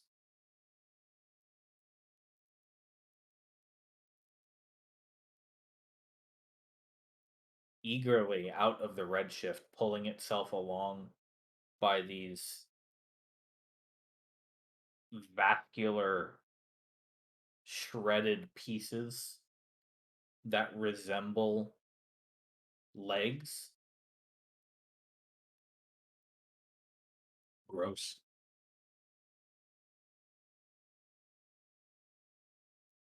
And it will again, uh, in the manner as though it was casting some kind of spell. The spikes surrounding you all on the right side will melt, and the ground will turn to spikes again. Over here. If it would let me move that over, thank you. Does it make any noise when it does this? The creature is, aside from the couple of times that you've struck it with a blow and it's screeched, it has a sort of eerily silent demeanor, except for a if you didn't know any better, you would call it chuckling, chittering, Ugh. sort of rumbling. But it's not using a vocal component to cast any sort of spell. No, it's just like you can, like, the way it moves is unnatural in the way that you sort of like there's a analogy being built there. So everybody in that circle now, the new circle, go ahead and make a dex saving throw against that 11 damage. Naya, that would actually be 9 damage for you because you're resistant to cold. Oh, and can I use bless on that? Bless is Is it attacks and saves or just attacks? it is saves. Nice. You're not gonna get a an extra save out of that 4 though. Oh yeah, I didn't realize it was a 4. I wasn't paying attention. Oh, I should have guardianed myself before I rolled, for crying out loud. Anyway, So you said 11 points? Yeah, so it's 7 piercing plus 4 cold damage. Oh, it's 7 piercing. Oh wait. I made the dex save, so I take no damage because of evasion. Nice. There we go. Wisdom Angela crucial. fails. Lulu Wow, that's low. Lulu fails, and Can I roll guidance first before I? Nada passes. Guidance takes an action to cast. So you would have had to cast it on your last turn. Oh, interesting. Okay. All right, so Angela takes 11, and she's gonna have to make a saving throw for Bless. She fails, and Bless is gone.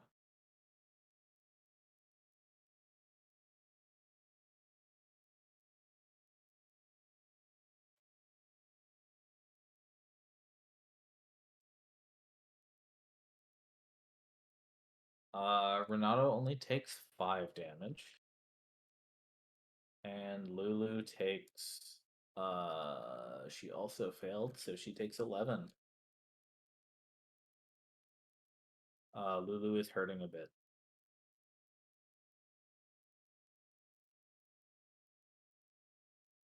It's almost my turn. I can cast heals.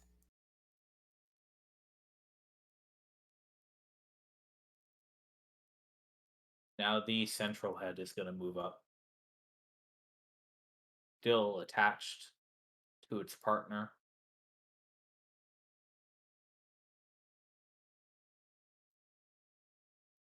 And Montlaurent, Yeah. please make a wisdom saving throw. Oh no. It doesn't have advantage on that, but it didn't.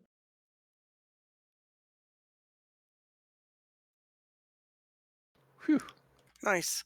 You are frightened of the creature. Oh wait, did his aura help anybody with the saving throws? Oh yeah, it should have actually. Let's see. Lulu and Naya would have gotten their +3, right? Yeah. Yeah, it wouldn't have affected. No, Naya was not part of that. Yeah, you had to make the I'm just resistant to the 4 damage of cold. Oh no, I have this thing that gives a little bit of bonus to saving throws. Oh, okay. Yeah, Because so I know I Naya, wasn't part of the other one that you did. you would have got a +3, but that wouldn't have made a difference. It wouldn't have made a difference for Lulu either. She rolled a 6, so. Right. Yeah. So. So Mont, the despite your ability to save and despite the fact that you are more aware of this than somebody who has been trapped in a pit inside their own mind, you can feel this thing clawing at your brain, and it is whispering to you, and it is not speaking words, but it's telling you things that you don't want to know. Fuck. That's coming from the main body, right? Like, can I tell that, or is it just omniscient? I think you can, yeah, because it kind of locks eyes with you when it happens, and there's an intelligence there, and as soon as you recognize that intelligence, you can feel the information entering your head. So you're frightened. You'll have you can repeat that saving throw at the end of each of your turns. But until then, you have disadvantage as long as you can see the serpent. Basically. Okay.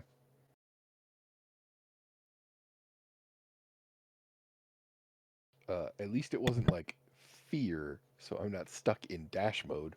Yeah, no, so if you're frightened, you can't move closer to it, and you have disadvantage when you can see it. But you don't have to run away from it. Elves don't have some special resist against fear, do they? Just charm, I think. And Charm and sleep. Yeah. Okay. Yeah. Just making sure.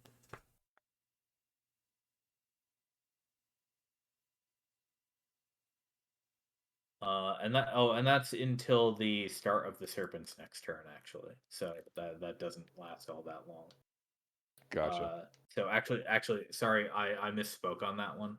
Because this is a confusing ability that I made.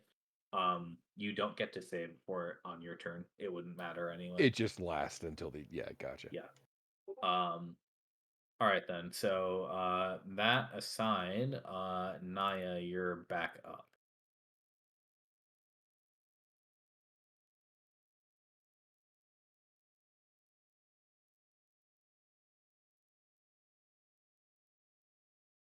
Okay, I'm gonna cast.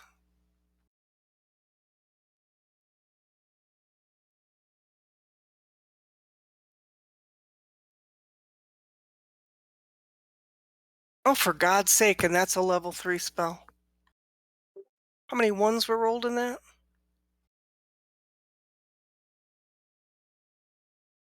Just one. Just Wow. just a 2d6, right? Okay, so you are concentrating. And it's gonna be, I don't know, somewhere in here, Serb. I want Lulu to be able to step in it, and and anybody else who can actually move. So you are currently in an area where if anybody moves, they'll take a nice 2d4 per 5 feet that they move. The ice spikes are covering all of the ground up here on the roof. And if you move through it without clearing it using an action per space first, you will take damage, piercing damage. Okay, so that wasn't my best move. Okay. Well, If you want to take it back, you can.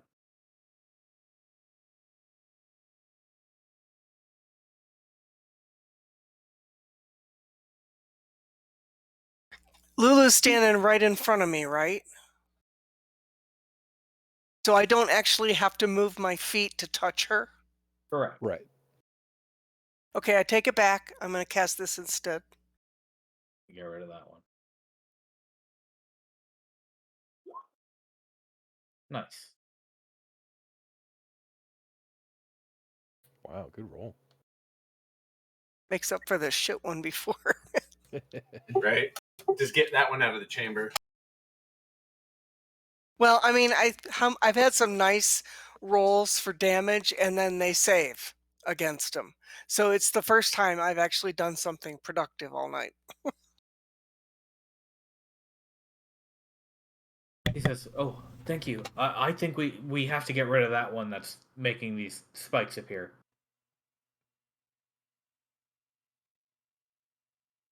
And she points at this One. now mobile head. Correct. Ah, okay.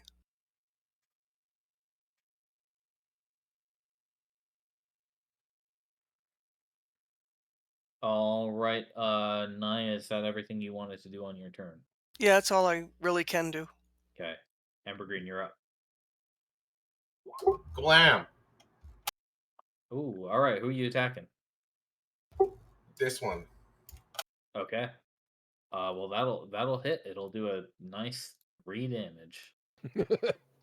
Yeah, take that. I shout. Nice. You go. Let's see. It moved the spikes on its turn, right? Yeah. Yes. Okay, great. In response to your taunt, it moves the spikes. Do I have a bonus action? You do. Okay, in my bonus action, I'm going to cast Sanctuary. Excellent choice. Please drop it in there. All right, 1 Okay, minute. I've done that. And I'm Alright. going to ward myself.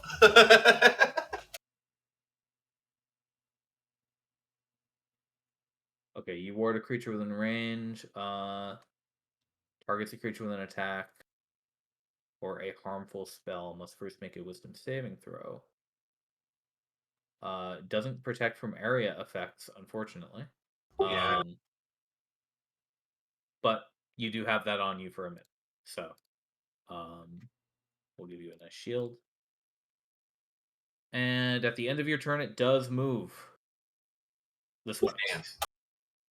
So everybody in there needs to Sorry, make everyone. another saving throw, dexterity saving throw, please. Ooh, that's a lot of piercing damage. Whew. Nice save. So you take half, so you take just 6 damage.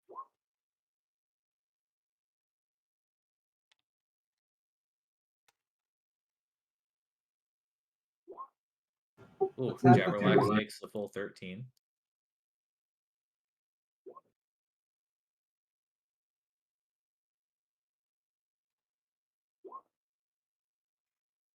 Nimbus takes half. And I maintain concentration. Nice. And Yuri hopefully rolls high. No. No. Alright, Jabberlax and Yuri are both hurting pretty bad at this point.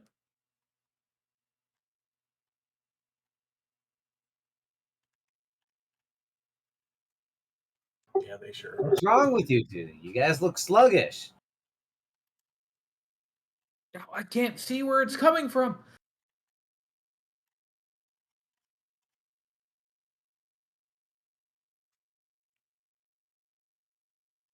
Jabberlax says, this isn't working. We shouldn't be all clumped together like this. Yeah, that's fair.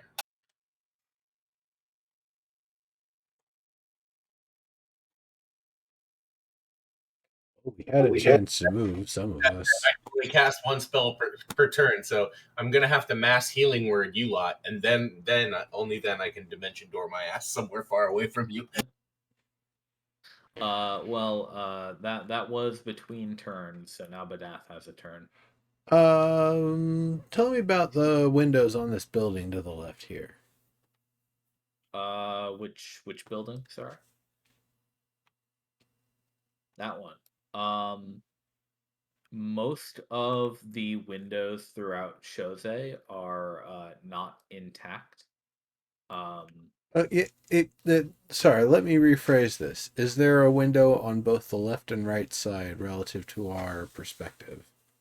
Yes. doorway You or want window. Badath to fly through them. Fly through and blast fire on the one on the other side in such a direction with the intent that the steam would blow back into the house. If it's still able to do steam. Well, let's see. So it does come out in a sphere, which means like half of it would come out into the house. I don't think that you could force the entire ball of steam to go. Well, no, it's a large cone, even if you're just like blasting it through a window. It's getting pretty close with this. Because, with the flyby, it's not going to provoke, so Hell can Yeah, get pretty I close. think what would happen is half the sphere would still be inside the house. But it would be inside instead of outside. So Okay. so we'll I'll build the sphere at that point. I will definitely take that. That is much improved over completely destroying our line of sight in the area. All right. So you don't have to move the Badath token if you're just gonna do the roll. Yeah, I was just gonna do that and go back to cover basically. So it'll be like there, pretty much. Nice roll. Oh yeah. Nice. Yeah, that's actually really helpful. And let's see. Dexterity saving throw. Wowie. All right. That's a cooking.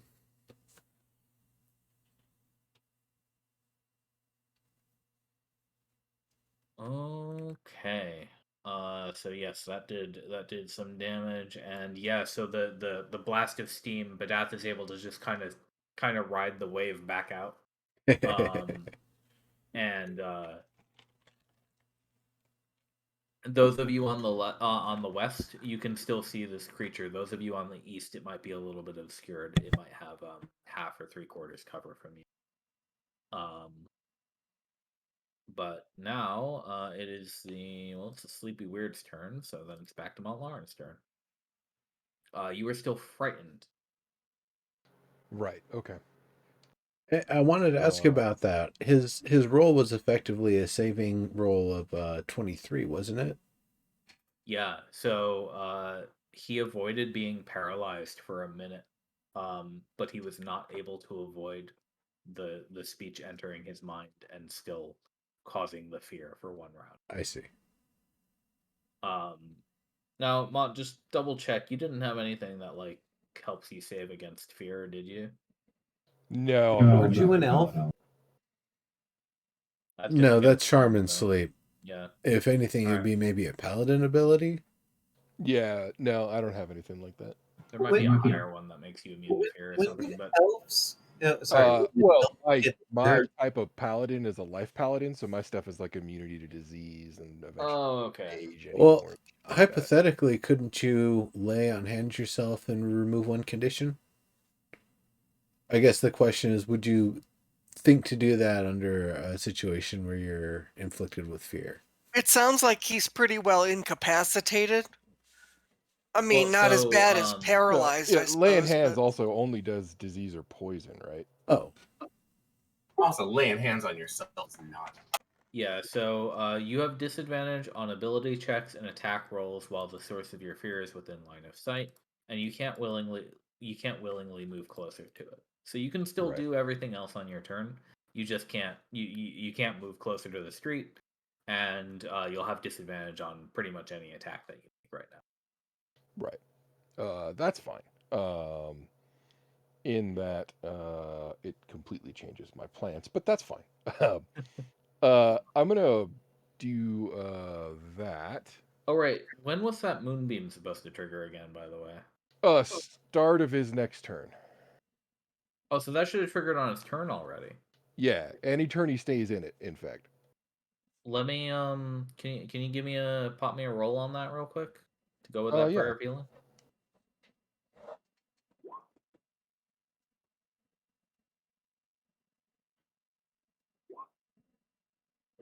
Okay, so it still just takes half damage, but it got a little bit extra in there. I will take it. Yeah. So the prayer of healing, Kuromizawa, Montlarin, Naya, Renato, Van, myself. Okay. Bro gets 15 back. Thank you. Van gets 15. Did you say Naya? I thought I heard you say Naya. I just want to did. make sure. Yep. Wow, thank you. Yeah. That's more than I needed. Okay, great. I figure if I can't move forward, I could at least, support. Yeah. Yeah, I wish Naya's only group heal is healing spirit, so we gotta move for that one. Yep. And then with the rest of my turn, I am gonna move back here. Okay.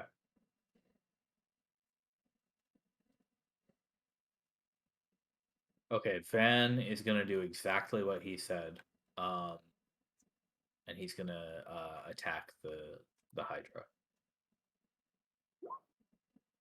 Alright, he's gonna have to re-roll that 8. So we're gonna use the last one that rolls here. And oh, he got a 10. oh, What's wow. a 10? What's a 10? The big Well, one. the 10 is the Disintegrate? No, he starts with the petrification. Sorry, he starts with the slowing. So first things first, he's gonna try to slow down the core. Disintegrate! Hang on, let me just tap the. Oh my god, there's so many tabs open. I believe it. So, normally you're supposed to run these beholders as like a boss fight where the DM is just controlling one thing. Slowing ray. Then he gets number 8, which is the petrification ray. Then he gets number 10, which is the death ray. Ooh, nice. Now we're gonna see Yes, how my that goes. death ray. We're gonna see how that goes. So,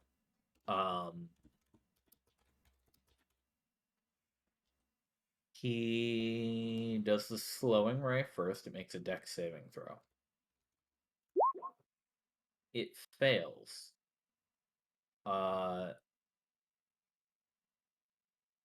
So the serpent is slowed. It makes a petrification save.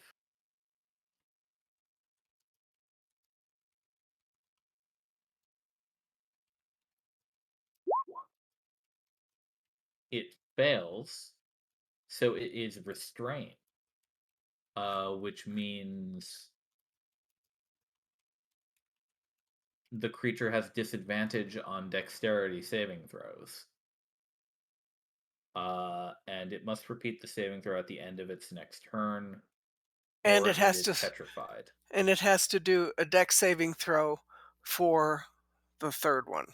So yay, has So disadvantage. we're gonna mark it as restrained. And yeah, it has disadvantage on the last one. So Very nice. disadvantage. Dexterity saving throw. Now, if it passes, it just doesn't take this damage. Is the key here. Which is an interesting part of that, but that's probably because it's a save or die ability. Yeah. Like power word kill. It does not save.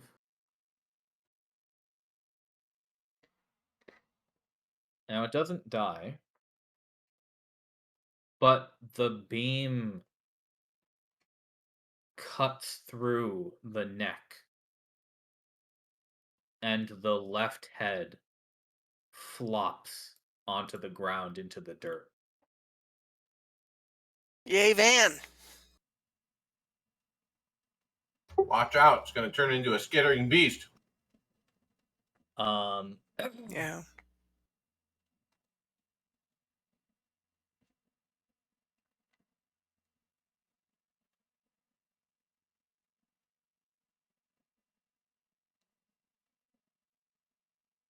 Now, I'm gonna add the. Also, I clearly need a more effective ranged solution. Non-magical ranged solution. Yeah, I resemble that remark. Saving throw at the end of its next turn.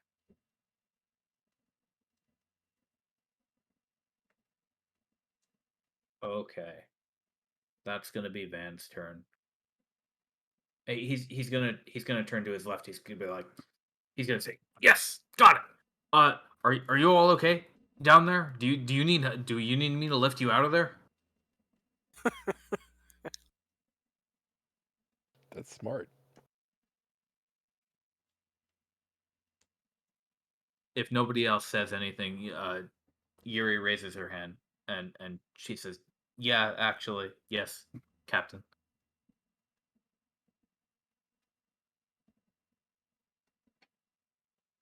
But in the meantime, it is Kuro's turn, and with his improved health,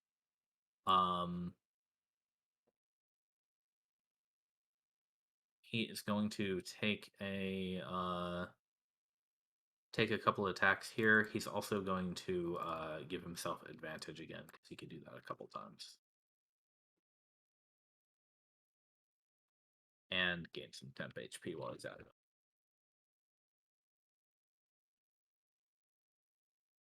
So he's going to go with advantage, a 1. That's enough. Nice. Oh, I'm sorry, it has resistance. Never mind, it's not enough. Oh, Just like the second one. Dang it, sir. Well, okay, it takes 5, and then it takes 3, which is unfortunately no longer enough.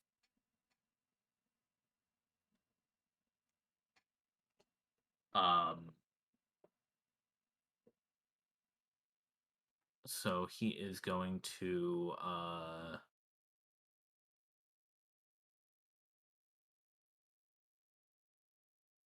yeah, he's gonna have to hold until he can back off. Wait, actually, I think because it's slowed, it can't take reactions, right? Correct. Can't take reactions. Oh hell yeah. So he looks to his south and he says, "All right, I don't necessarily like how those guys are starting to look at me. Back, back, back, back, back. If anybody can give me a leg up, I'd really appreciate it." Someone has to move forward to reach down.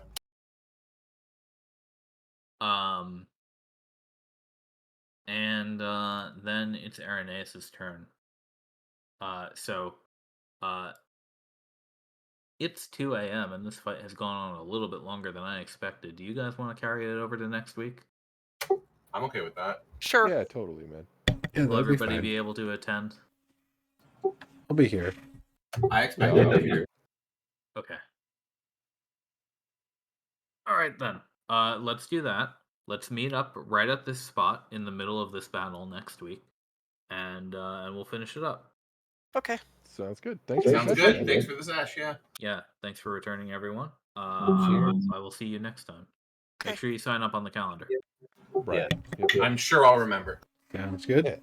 Yeah. See you later, everybody. Everybody watching, thanks for coming through. See you later, too. And Night, everybody. stream is off.